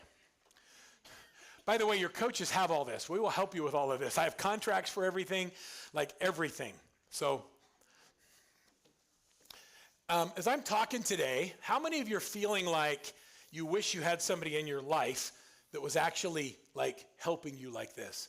Like thinking about the business, thinking strategically, looking 6 months down from now. Okay, so that's what we do. And we've got a couple different ways of doing it. I have a group right now. Is anybody in here in my group coaching with Brent, Gove? Oh yeah, okay. So we've got a few of you that signed up. Where were we? Where did you sign up? At Build. So we've got a group of about 40 people that are going through as a group in a group coaching. I'm doing this myself, where every 2 weeks we have every 2 weeks we have a call. We do a concept and a system. Then we do accountability on it. Like if you want to get into it, just get into it. It's not expensive. I don't know. It's like $300 or $400. It's not expensive. And then if you want really, if you're already making a couple $100,000 a year and up, and you want to start creating leverage and build your team, then just do a coaching consultation, and we'll talk about what it looks like to work with us and see if we're a fit, okay? That's the whole sales pitch. If you want some help, we'll help you. Okay, here's your deal. Pillars of income. This is something that is different than what you might think it is. How many of you wear a badge of honor and tell everybody how proud you are that all your business comes from referrals? You know what I'm talking about? A by referral only business. Now, I'm a big fan of Brian Buffini, by the way. He teaches a great pillar called creating a referral business. The problem is that when you build a business about you and it's only about you, when you go away, your business has no value because you are the center of it. And so while I want you to do everything to build that pillar, like if you're making $300,000 a year with your sphere, I want you to build 3 other pillars equal to that one, so that no single pillar represents more than 25% of your revenue. So the way we do this is I say, okay, so Brian, if I'm talking to you again, you've got to generate 2 listing appointments a week. And so I want you to build 4 pillars, and you have to show me in each pillar how you can generate 2 listing appointments per week. 2 listing appointments a week. So this could be your sphere of influence. This could be expireds and FSBOs. This could be Zillow Flex.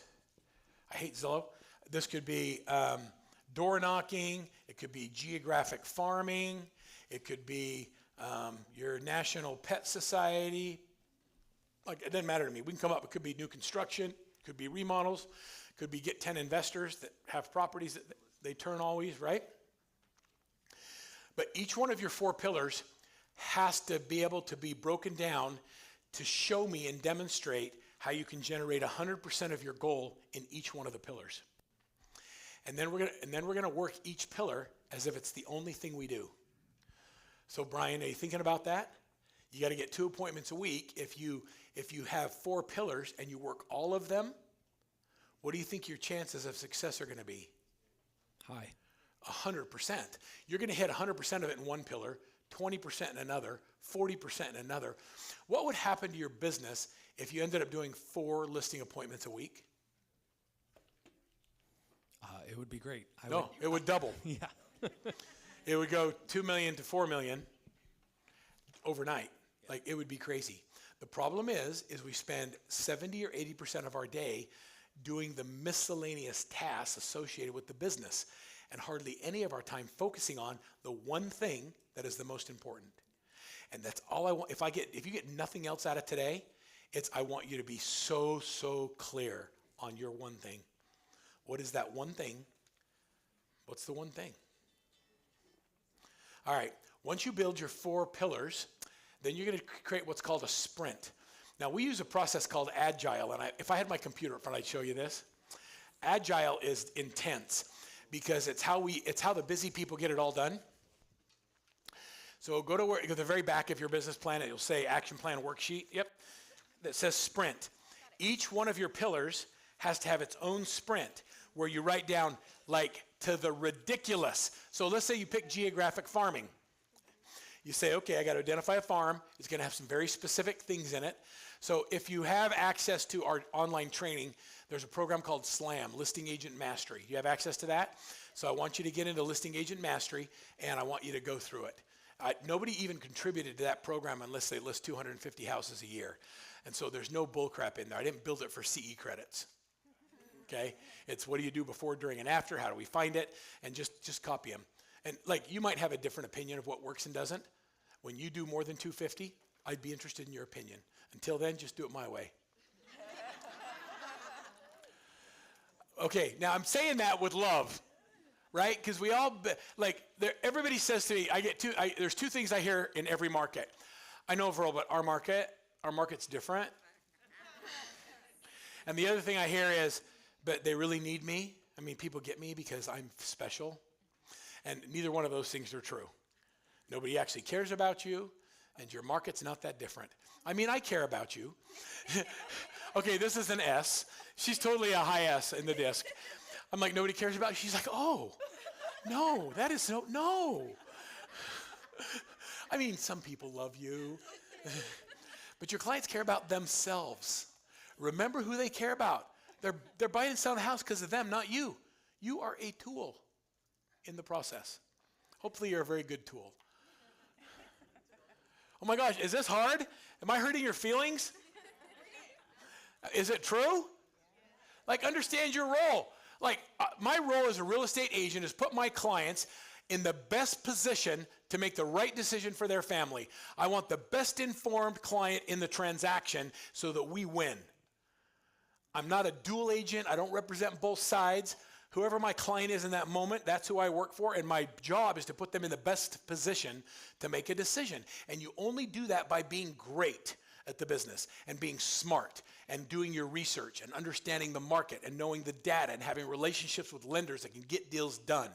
You don't get there by being an average agent that's also a realtor. Like, I'm not, like this whole class action lawsuit, let me tell you who it's about.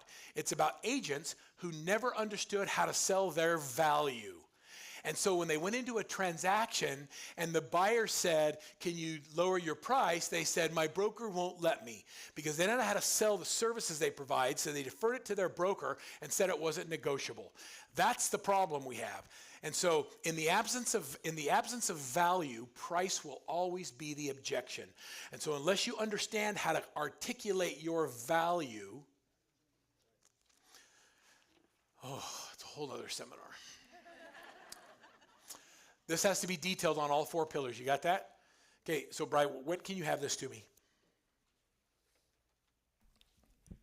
I'm meeting my coach next week. Good. With Workman. Are you? Yeah. Oh, you signed up? I've been with 16 months now, and my business is up 25% since I signed I love with that. Who's your coach?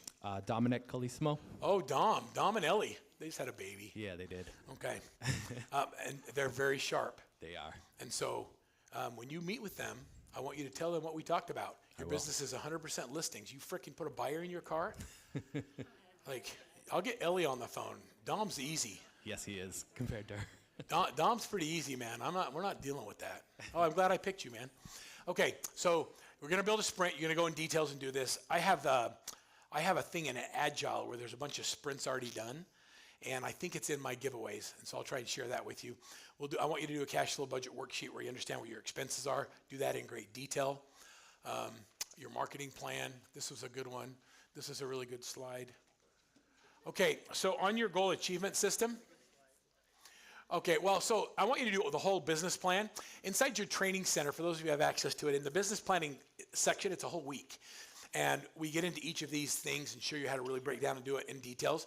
On your goals, here's what's important about this sheet. So when you set your goal, I want you to have 5 very specific personal goals for the year and 5 very specific business goals. An example of a personal goal, let me give you one of mine. Okay, here's a goal. I love this one. Lose weight. Is that a goal? Oh, you already hit it. I lost an ounce. Well, so you got to be specific with your goal. I got to lose how much, by when, right? It's not just, you got to be specific. People say SMART goals. Okay, so I think this is kind of crap. I'm sorry, I'm going to break. It's even on my sheet, SMART. Specific, measurable, attainable, realistic, and timely. Okay, I don't want you to set realistic goals. I want you to set goals beyond what you think is possible. I call it failing up. Like, I just took Brian through an exercise where he took his goal from 1 million, and I showed him how to hit 2 million just by not working buyers and getting 2 appointments a week. And then I said, what if you just got 1 a day and went to 4 appointments a week and you did 4 million? I showed him how to double and double, and he didn't even know that I was doing that to him. Is that a real goal? No, a lot of people say it's not realistic. I don't care. What if you only hit 2 million instead of 1, instead of 3? I call it failing up. If you hit your goals all the time, you're a sandbagger. Stop setting such low goals. Like, man, I'm telling you what, the greatest people in the world will tell you the reason they're good is because of all the times they fail, not because of all the times they won. I think we're raising a generation of losers by making them all think they're winners all the time. Instead of telling them, no, you suck, you got to practice. This whole concept of everybody gets a trophy is so stupid. I took my kids out of rec sports because they gave them a trophy. They didn't win anything the whole year. I'm like, you'll play in that team. You don't get a trophy unless you win. I don't know. Am I a bad parent? But you know, there's people in our world that want everybody to be equal. You know what? In my house, we didn't have enough food. Like, it wasn't equal. If I wanted to eat, I had to get it. My mom used to take food off our table and lock it in a closet in her room because she didn't have enough. She needed it for tomorrow. And she wanted it herself. No, I'm just kidding. All right, so you set your goal. You tell me why that particular goal is important to you, and then I want you to give me in advance all the reasons, all the excuses that you're going to use at the end of the year if you don't get it. I want you to tell me in advance what your excuses for failure are going to be. I didn't get up. I wouldn't prospect. I didn't share my goals. I didn't go to the gym. What are the excuses you're going to give me? I just want you to just lay them out. Here's what I've learned. If you'll in advance identify all of your excuses for failure, and then on the next line write down your resolve so you can't use it, one by one eliminate all of your excuses for failure before you start, now you start winning. But we buy into our own bull crap. I don't go to the gym because I haven't hired a trainer. That's my excuse for failure. So what's my action item? Hire the damn trainer. Right. When I sold my company to Homes.com, they hired a former Mr. Universe to be my trainer. You know why? I'm a cash cow. And if I died, their stock would be worth less. He fired me. Mr. Universe fired me. You know why? No, because I was never there. I was always out of town. I could never get to the shop, and he had all this stuff. Anyway, it's just a funny thing. I got 100,000 stock options if I lost 100 pounds in a year. They gave me, I hit it. I'm surprised y'all recognize me. That's how good I look. No, this is like I was 400 pounds. I was a big dude. Right. No. Anyway, excuses for failure. I wasn't going to fail because I wanted those stock options. No, they never went public and they never became worth anything. So I've got hundreds of thousands of dollars. I've got millions of dollars in Homes.com coasters. These little black leather. I didn't even bring it. I could throw off. And then write your resolve. Go that with each of your goals. 5 business, 5 personal goals. Give me your excuses for failure. And let's start eliminating excuses and just start doing great things. Okay, I'm going to give you some tools now. So we have 30 minutes. So I'm going to give you some tools. By the way, is there anything specific that you are yearning to get out of this class that I haven't given you that would make a difference for you? Like, Verl, I came here today because I really wanted this and I haven't got it yet. Tell me what that is. Like, I'm going to open this up right now to you give me your most urgent business problem or something you want to solve and let me help you. So think about it. You yell it out, sir. Fear of rejection. Okay. Okay, do you want me to be like fluffy and beat around the bush or do you want me to be direct? Okay. People don't reject you. They don't know you. It's not physically possible to reject you. Are you a good guy? Do you want to help them? Will you make a difference in their life? Okay, so the concept of them rejecting you is a bunch of crap. It's stuff going on in your head because you've probably been rejected and you didn't like the way it felt. And so stop thinking of it as rejecting you and stop selling. They can't reject you if you're not selling anything. Stop selling and start serving. So I'm just calling because I want to give you something of value. If it helps you, great. And if it doesn't, that's fine too. If you use me, great. If you don't, I don't care. Like, take all the pressure off yourself to sell. Just, can you do it? Like, now, I want you to think of all the people you know and all the people that have inquired on properties in the past that haven't used you. And do you have anything of value that you could give them, whether they use you or not? So let's start by just calling them and doing that. Thanksgiving's coming up. One of my favorite things is, here's another Verlism, events drive revenue. Events drive revenue. So many of my teams right now do Pie Day on Thanksgiving. But it's not just come get a pie for Thanksgiving. It's get one, give one. And so Christy Buck in Texas, she'll have all 11 of her Kias that her buyer's agents drive. And her clients get to choose pecan pie, pumpkin pie or banana cream pie from one of the greatest pie makers in Houston. And they get it, order them in advance. They have to come to their office. But when you pick up a pie, we donate one to a first responder in your name. So every family that gets one gets to give one. Oh my gosh, they get news coverage. The media comes. It's an unbelievable event. We get by giving. And mortgage and title and insurance, everybody participates because they want to give back. And so events drive revenue. So let's give some. What are you going to give away this Thanksgiving? I got my kids doing this thing. My wife found it. There's a company, and they're all over the world, all over the country, but they basically need people to deliver Thanksgiving meals to families. Are you doing that one? It's meal. I don't know if that's the same one, but it's the same concept, right? And so they have all these meals where people have donated, but they don't have anybody that will deliver them to families. All my kids have cards. We can deliver meals to families. I don't have time to put it all together, but that's happening. So what can you do to make a difference? I'm telling you, serving instead of selling will skyrocket everything you've ever thought about business. Okay. And then, so now, sir, I told you to get over it, right?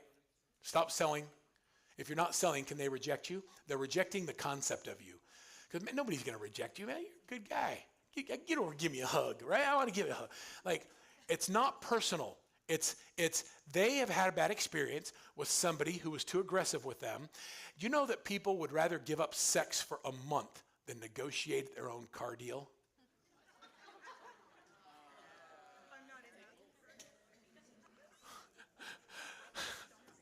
Okay, I wish I could see all of your body language. I wish you could see all of it. That's the consumer. That's how the consumer feels about negotiation on a car. How do you think they feel about a house? And this whole class action lawsuit is putting buyers in a position where they think they don't need representation. And the buyers don't feel that way. And who it's going to hurt is the most underserved communities. It's going to hurt our minority communities. It's going to hurt people that are first-time home buyers, right? Because they don't have representation of people coming in to help them. And that's a bunch of crap. And I don't believe the DOJ is going to let that happen, but that's just me. I think that what you're going to see is the way we message changes. Okay, I'm going to give you a few things. I'm going to try and give you 3 or 4 tools right now. I'm going to teach you how to use it. I'm going to give you the system, and then you can have it on the download. Got it? Okay, so the first thing is we're in a skills-based market. I'm moving on from business plans right now. I'm getting into action. You got to leave here with some money-making activities. Everybody good with that? All right, how many of you have buyers that have been sitting on the sidelines since interest rates went up? Can't afford the house I want right now. Here's the dialogue. Have you heard about my interest rate offset program? Have you? You've heard about it. Brian, if you haven't heard about it, I'm so mad at Dom. Okay, the interest rate offset program basically is this. Here's the system. It tells a story about a realtor who was looking at their clients and they were really stressed out because they couldn't get off the fence. And so he went through this process of deciding what was going to happen, and he developed what he called is the interest rate offset program. In the interest rate offset problem, there's a problem, there's a solution, and then there's a positive outcome. And in the script, it uses emotional intelligence phrasing to get people from feeling stuck to moving forward. Okay, I'll put the slide back up. Here's how it works. If they were looking at a house that was $425 with 20% down at 4.25%, their principal and interest was $1,673. Now I'm going to give you the tool too. So it's a spreadsheet. And then so you fill out the yellow areas. The current rates are 6.25, 7.25, 8.25, doesn't even matter what they are. The new principal and interest is $2,093. The additional cost of that home is the difference between those two payments over the next 7 years. We know that every 5 to 7 years people do what? They either move or they're going to be able to refinance at a lower rate. So we don't have to offset a 30-year mortgage. We only have to offset that difference for 7 years. So we took the difference, which is $30,000, $35,000, and my job as your agent in the negotiation is to offset as much of that $35,000 as I possibly can. There's different ways we have to do it. We can get interest rate buydowns from the lender. We can get seller concessions, right? And so I'm not promising that I'm going to get you all of this. I'm just saying if I could, would you start looking at homes again? Would you? Great. Well, here's a couple we should look at right now.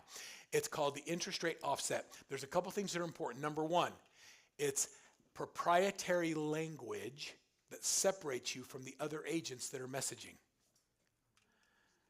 Use the name. It's called, oh, have you heard about my interest rate offset? Everybody in your database should get a phone call from you saying, you know, happy Thanksgiving. I'm just grateful to have a relationship with you. I hope things are going well. Oh, by the way, have you heard about our interest rate offset? No. Well, a lot of people think they can't buy a house right now, but we have a whole system called the interest rate offset. I'm happy to send that to you, and you can share it with anybody you know. You're going to serve regardless of the opportunity. Just give it away, okay? And then we have a script for it where you actually practice it and role play it with your clients. By the way, we do live role play calls every Thursday. Okay, that's the interest rate, and then we actually give you coaching assignments and things like that. Okay, so that's the interest rate offset. Let me give you the next one. Okay, so now one of the big challenges is contingent sales. We didn't deal with that a couple years ago. Now we have contingencies, don't we? People want to buy a property, but only if they can what? Right, so have you heard about my verified contingency sell program? As a listing agent, what do you have that's different than everybody else? Well, when an offer comes in that's contingent upon the sale of another property, we put it through what's called the Verified Contingency Sell Program. And it's not only a system, but it's a system that goes through, has an absolute checklist on all the things we take an offer through to verify that it has the potential of selling so that you can decide whether or not you want to accept the contingent sell. Here's the thing, guys. I know you already do this, right? You tell your client, well, let me look at it. I'll pull up the comps. I'll see if it's sellable. But you haven't given it a name and you don't market it as proprietary to you. So when you want to increase your value instead of decreasing your price, you have to give something that nobody else is offering. So give your verified contingency sell program.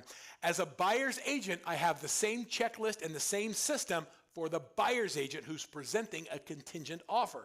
So what are you presenting? We used to do pictures of the family. They get all mad at us now. We can't do that. So what are you doing? So now I have a verified contingency sell program. I'm going to present my offer, and then here's the verified contingency sell program that's gone through and done all these data and checklists. You're welcome to check it. Now look at my offer. Is anybody else presenting with a verified contingency sell? You got to be different. By the way, when someone says, as a buyer's agent, I heard nobody gets paid as a buyer's agent anymore. Well, you haven't seen my verified contingency sell. Can you buy a house without selling yours? No. Well, we need to put you in a position where you're able to actually win in a listing situation going after a property when there's lots of other people that have the same situation or cash. Have you heard about my verified contingent sell? Yeah, most buyer's agents don't know about it, but it's special with us. Can you do it for less? In the absence of value, price is always the objection. I believe in Ron Popeil. Just give them more knives. You think I'm kidding? Oh my gosh, have you ever watched Ron Popeil on TV? He is my favorite TV sales guy. First thing he does is he's figured out how to do pain. He brings up a big red ripe tomato and he takes it out and he puts it on a cutting board and he gets a knife out like we all have in our kitchen. And he starts to cut it and that tomato smashes on his cutting board. He goes, don't you hate that? And I'm like, yeah. And then he gets out the miracle blade, the Ginsu knife, the knife that's so sharp. He can cut a can and then he cuts the tomato so thin you can use it for a year. I'm sitting on the edge of my bed in a hotel room watching Ron Popeil. I'm like, that's awesome. I'm thinking to myself, how much is it? How much is it? He goes, it's not $19.99. It's not even $9.99. It's only 3 easy payments of $4.99. I'm like, and he goes, but wait. You're going to love this knife, and your spouse is going to say, let me use it to cut this, and you're going to say, no, it's mine. So to keep your marriage alive, I'm going to give you a second one absolutely free.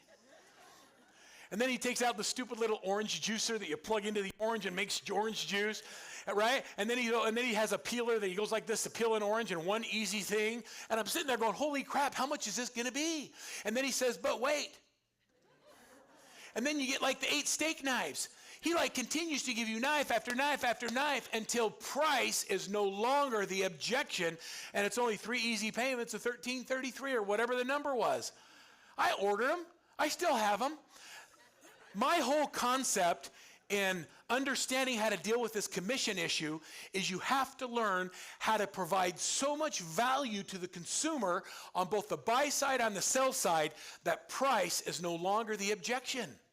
You know why people don't think their agents aren't worth it? Because agents suck and they don't do their homework and they don't do they're not good at it.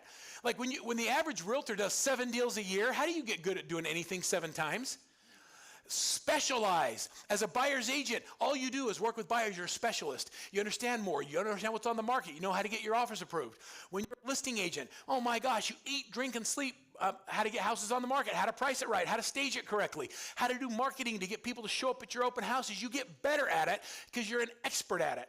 And when you're a transaction coordinator, gosh dang it, you are a freak in the spreadsheets. You get so good at doing the spreadsheets and making sure things get done and all of the details that at the end of the day, you can sleep. Here's the thing. A high C has to have their life in order or they can't go to bed at night. I sleep fine. And so I have to have people on my team that make sure I'm organized and I keep all the promises I make. Does that make sense? Because they can't, and so having great people who do the right things for you allow you to do what you love the most. Play golf. No, sell.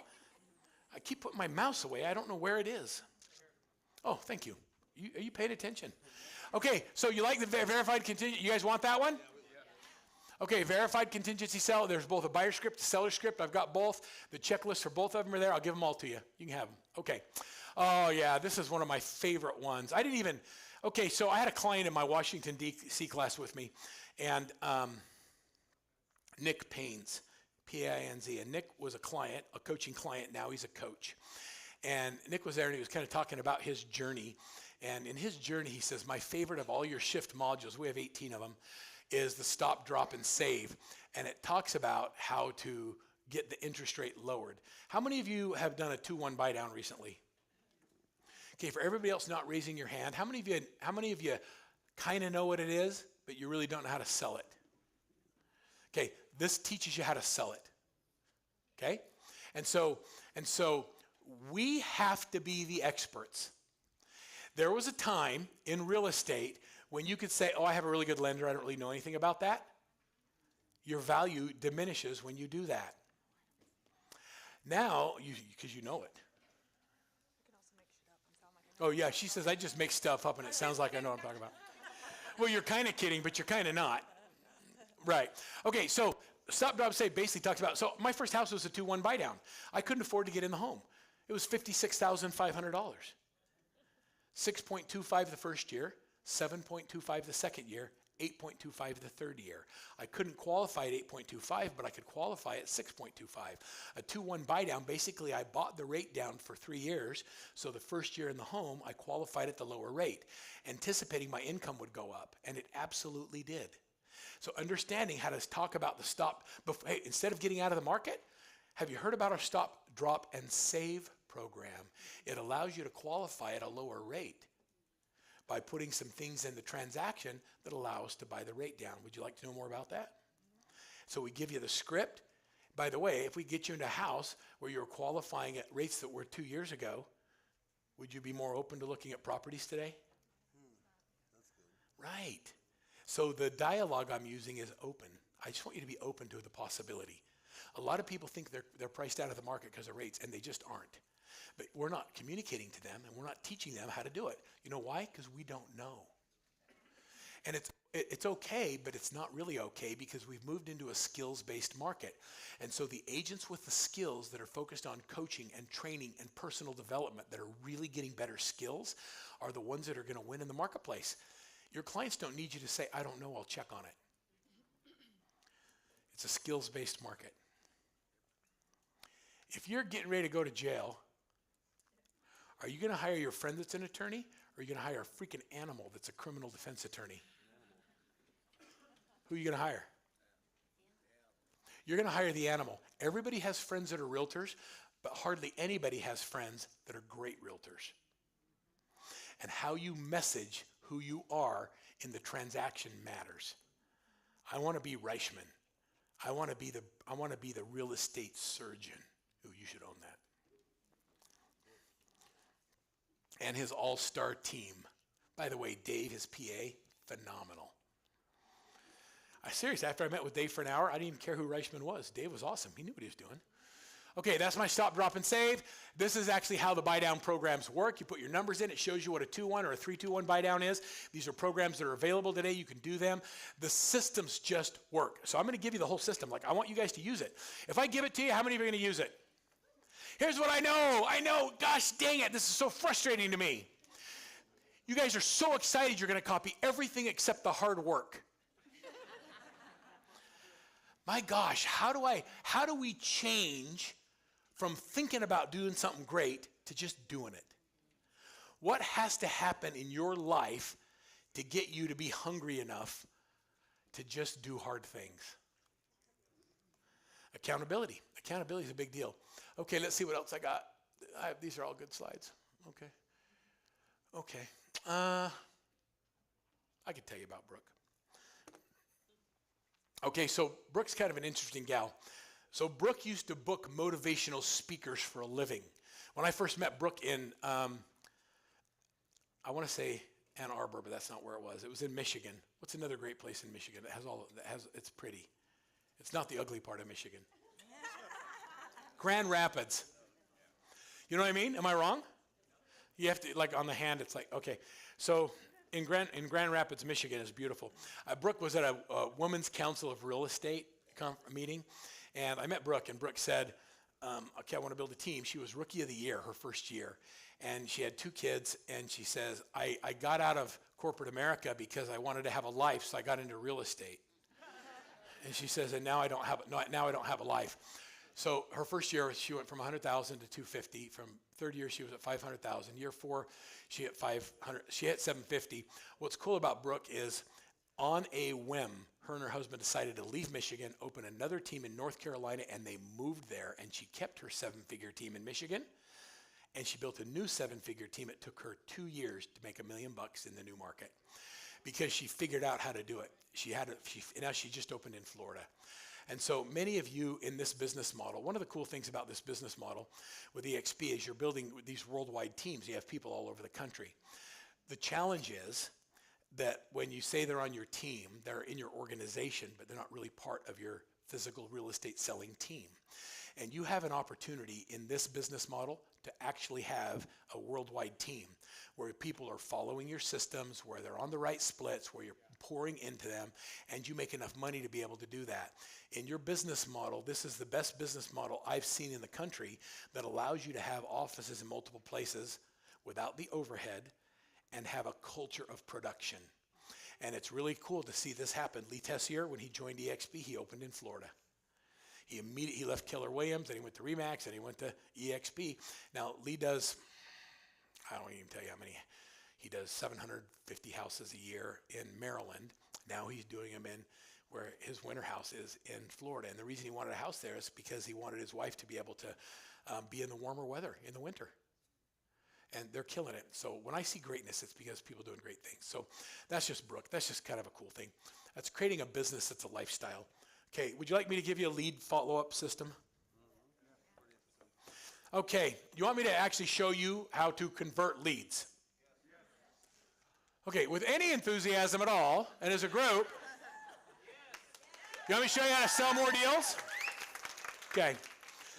All right, I'm going to show you how to do it, but first you have to understand why people don't convert. They don't convert leads because here's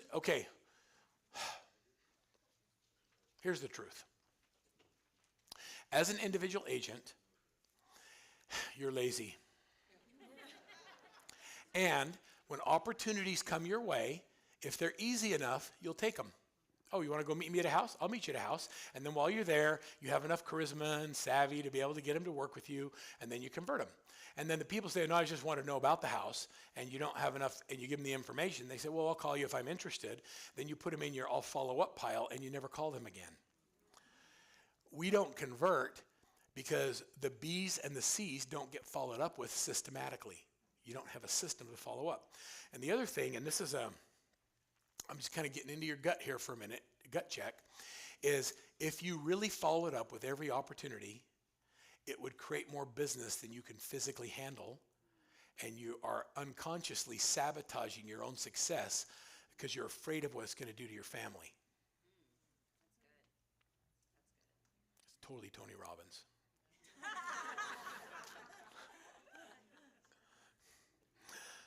Not really. Okay. So I want you to think about that. But is it possible that you could sabotage some of your success because you really want to not work that hard? Or you want to be present in the lives of your kids and not on your phone all the time? Like there's nothing more devastating than when you're with your kids and you're watching their game and you're on your phone the whole time and they do something great and they say, Dad, did you see me hit that? And you're like, yeah, and you totally didn't, you lying sack. But you don't want to make them feel bad because the disappointment is so bad. Oh, you guys, I remember this like it was yesterday. My oldest daughter, Brianne, is having child number 2. And she goes to the hospital. My wife's there. And she asked me, would you pick my oldest up at school? And I said, sure. So I go to elementary school, and cute little Sloan and her friend in the carpool. I'm sitting there, and she's like, Grandpa's here. She's so excited. Just as she comes to the car, my phone rings. And she opens up the door, and she gets in. She goes, I go, hi, this is Verl.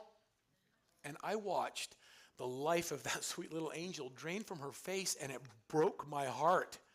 Like, I cannot tell you how I felt. And I decided I don't ever want to feel that. Like, she was so excited that I was there. How many people in your life are so happy to see you and so excited to be with you, and you're on your frickin' phone? And most of the time, not even doing anything that matters. It just matters more than that person. And I don't think that's who you are, but I do think that they feel it. And so we sabotage our own success because we don't want any more of that in our lives. And that's why we create a team. So we have somebody else following up with those B and C leads so that we have systems in place that happen systematically. 48% of people never get followed up with. That's half of the leads that come in never even get a second phone call. 25% of salespeople only make the second call and then they stop. I mean, they called and I called them and they wouldn't answer, so I figured they're not interested. Come on, you're guilty. You know who you are. This is all of us. 12% only make 3 calls and they stop. Now you're like, yeah, you wonder if this is the difference between average and exceptional.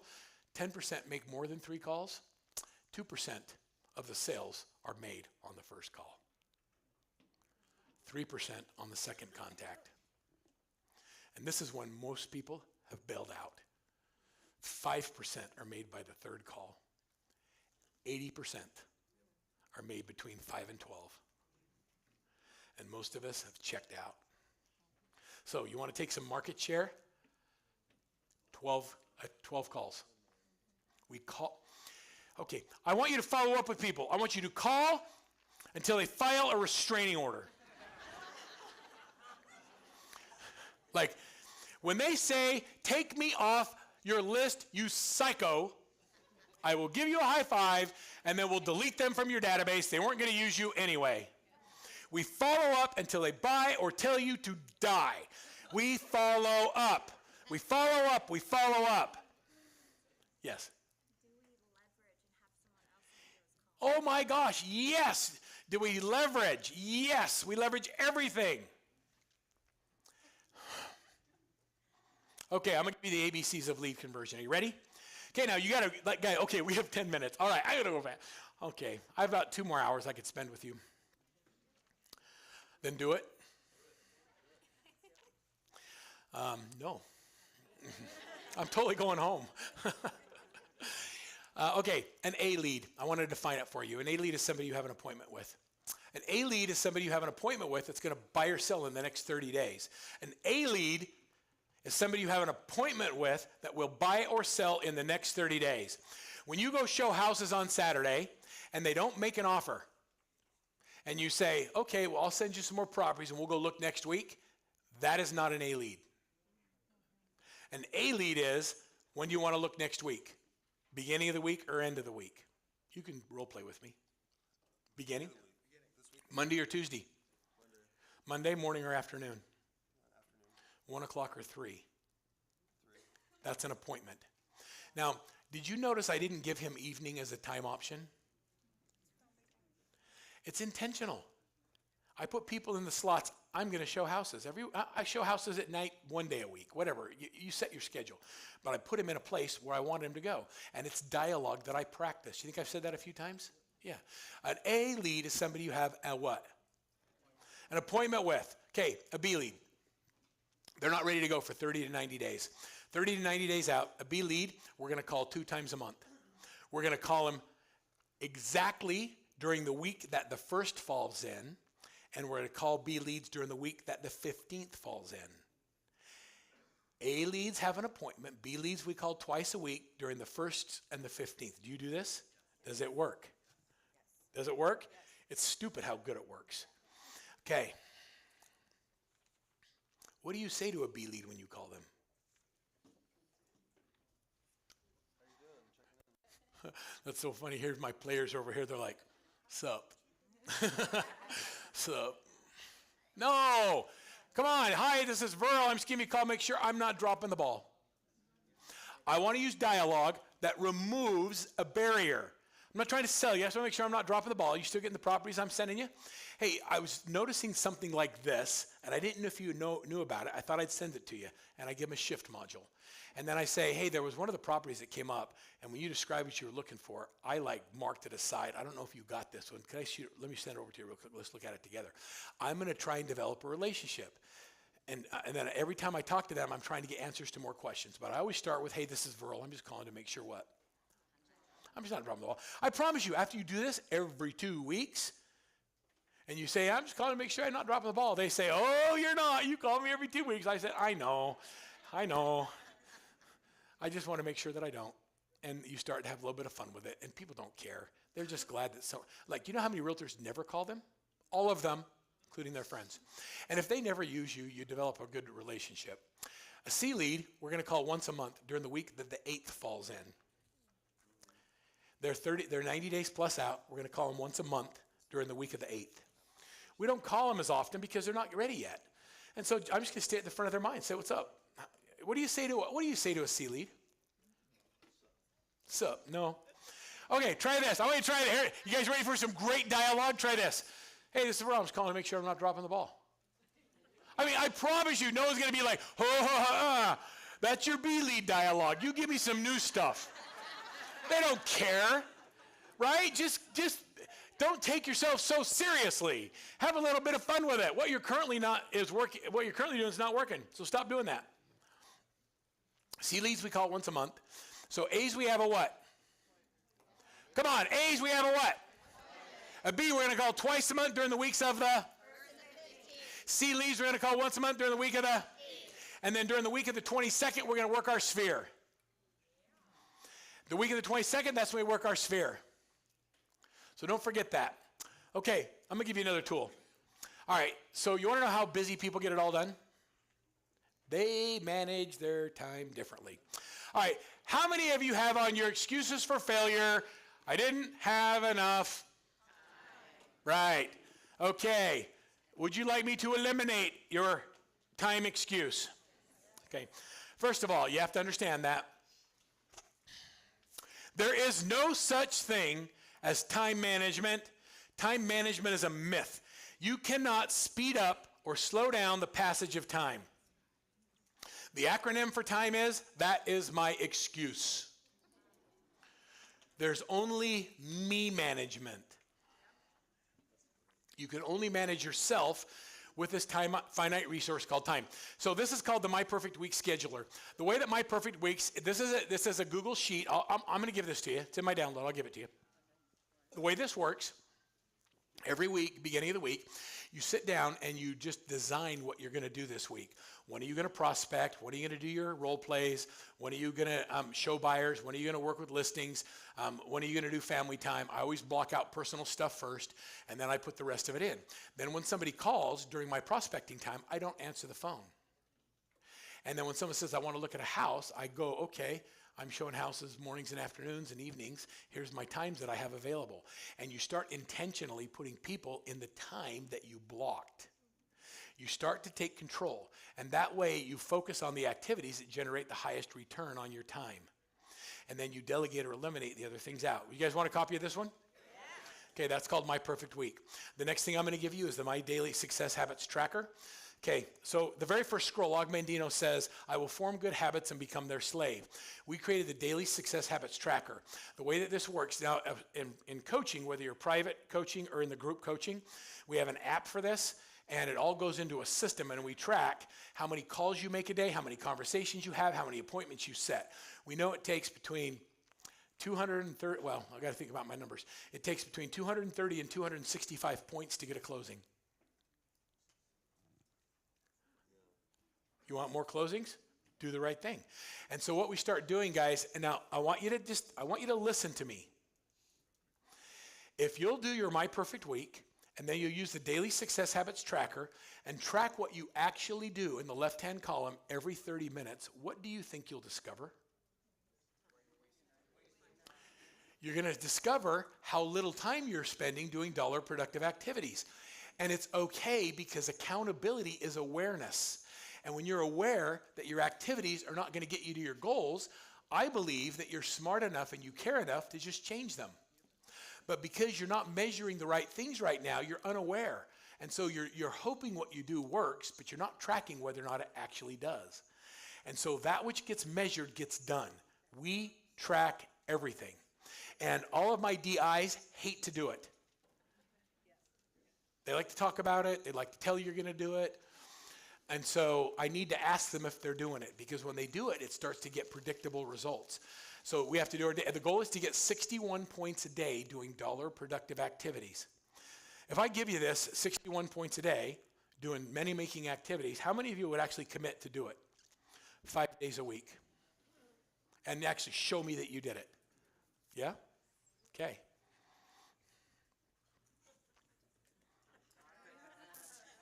So for every week you didn't do it, it's $1,000. You still want to commit? Would you? Oh, see, she's hungry. I love that. It's just cheaper to get a coach. Yeah. You'll do it too? Yeah, see, I love that. You know, accountability partners are a good thing. The reasons that accountability doesn't usually work in most places is because you haven't paid enough for it. And I'm not saying that as a coach. It's how many times have you shared brilliance with someone to have them not follow your advice? And then they went and got it from somebody else that charged them for it, and they did it. Like, it's a human nature thing. So, you know, I coach 3 people, like 3. And I charge them $5,000 for 2 30-minute sessions a month. And you know what I've learned when people pay me that much? It better frickin' work, right? They do it. That's not how much it costs to coach with Workman. But I get you after you've already made $1 million, and now I'm developing you as a coach. And so when you have a time in your life to give back and share with others, then I'll work with you. And so my job isn't coaching people; it's business development and coach development. And so I'm able to help a lot more people because I've changed the way I thought about my role. It used to be I spoke to everyone and I coached everyone. You know why? Because I was that good, the best in the whole wide world. And the reality is I'm not that good. I needed to start listening to my wife. You know, whenever we go somewhere great like New York or whatever, she never comes to my class. I'm like, why aren't you coming to my class? She says, I've heard you. It's not that great. Like, I love her because it's true. It's truth. And so when I got it out of my thick head that everybody needed me, what they really need is they need someone who understands them and that has been there and that can do it and can take them to the next level. And I started developing, oh my gosh, it was such game change. This is Stacy Wolf. I just met her. I met her at Build. Do you guys know Stacy? Yeah. She just came into private coaching with us. She started in the group coaching, and as she was going through it, she came to our leverage event. She flew from Hawaii to Florida because California was too far for some people. And she came into private coaching. It was really fun because what she said, you know, her problem was, I have more leads than I can handle. And so I'm letting people down by not following up. And so we're building a team, and it's so fun to see her excitement. I've got to get to a different, Ben Collins is in the program. You know, it's interesting, Brent came to me and he said, Verl, I want you to help me sell houses. You have experts in attraction within EXP, people that are unbelievable, and I want you to follow everything they do. In our daily success habits for our EXP people, I have another pillar called attraction. And so we'll help you with build your 3 pillars. Your 4th pillar can be attraction. If that's something that's interesting to you, let's build it. If it's not, it's okay. But like whatever you want to do, I'll help you build it. Make sure you grab this QR code. This is to get into group coaching. Okay? Okay, hurry. Guys, I don't have any order forms. There's no salespeople at the back of the room. You have to raise your hand and say, I want help. Sorry, do I need to duck? What if I turn sideways? Can you get there now? It's called P3, and this group is fun and it's cranking. Hey guys, as we wrap up today, and I know we have to go, if you really want some personal help, you want a private coach, give me a business card and fold a corner. Like just stack them up and give them to me, and I'll take them, and then somebody from my team will follow up. If you fold a corner, we'll follow up with you. Like if you're really ready to get some help, build a team. If you're making a couple $100,000 and you're stuck and you can't go to the next level, let me help you. I'll just help you. And if I'm not a good fit, I'll tell you that too. But let's just go. All right. So I want to give you. These are all really good numbers. These are all really good programs. You should go through all that. Okay. This is the one where I told you I was going to give you everything. Make sure you got this. Okay. And I'll make sure that the team has it and they'll email it to everybody. But this is like for all my downloads. And the landing page is there. You put your information in there. My team will follow up. Will you stop waving me off? Like, she's like, get out of here. You suck. You suck. Okay, I'm going to wrap with a story. By the way, has it been a good day, everybody? Have you enjoyed your time? All right, so I'm going to wrap with a story. So, you know, I told you a little bit about my dad. 25 years, so my dad had his aneurysm on New Year's Eve. And on Christmas Eve, the night we moved into our new house, the one that I got such a good deal on, and I'm still there, my dad had another aneurysm on Christmas Eve. And there's a whole bunch of stories in here, but I'll just share this one with you. When you're a motivational speaker and somebody dies, who do you think speaks at all the funerals in my family? And so, right? And so my brothers and sisters were like, well, Verl, you have to talk. And I was trying to think about the whys. Have you ever gone through that when you lose someone? Like, why? Why was my dad, who was a bodybuilder that was in great shape, why was it him that had this blood vessel burst in his brain? Why did he get left on this earth for all these years? And I just thought about that. And then I got thinking about what I learned because of my dad. Every Sunday we would go visit my dad. My dad loved A&W root beer and a Snickers candy bar. And when I was dating, and I would take a girl, and we'd go, after I'd dated a girl for a while, I'd take her to meet my dad. Most girls would be weird, and it would kind of freak them out, and it was just weird. When I took my wife to see my dad, my wife loved him.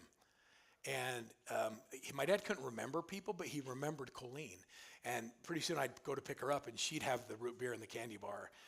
And my dad loved Colleen. And I fell in love with her because of how she loved my dad. And so I think about who I am and where I am in my life, and I think about those little moments. I met her when I was 15 and she was 12. Her parents were like, don't get in the car with that Workman kid. They don't have any supervision over there, which was true. we persevered through it. So I was thinking about life lessons. That's one of my favorite ones. But I remember before my dad got sick, I wanted to play baseball, and we didn't have any money, so my dad would make me read a book.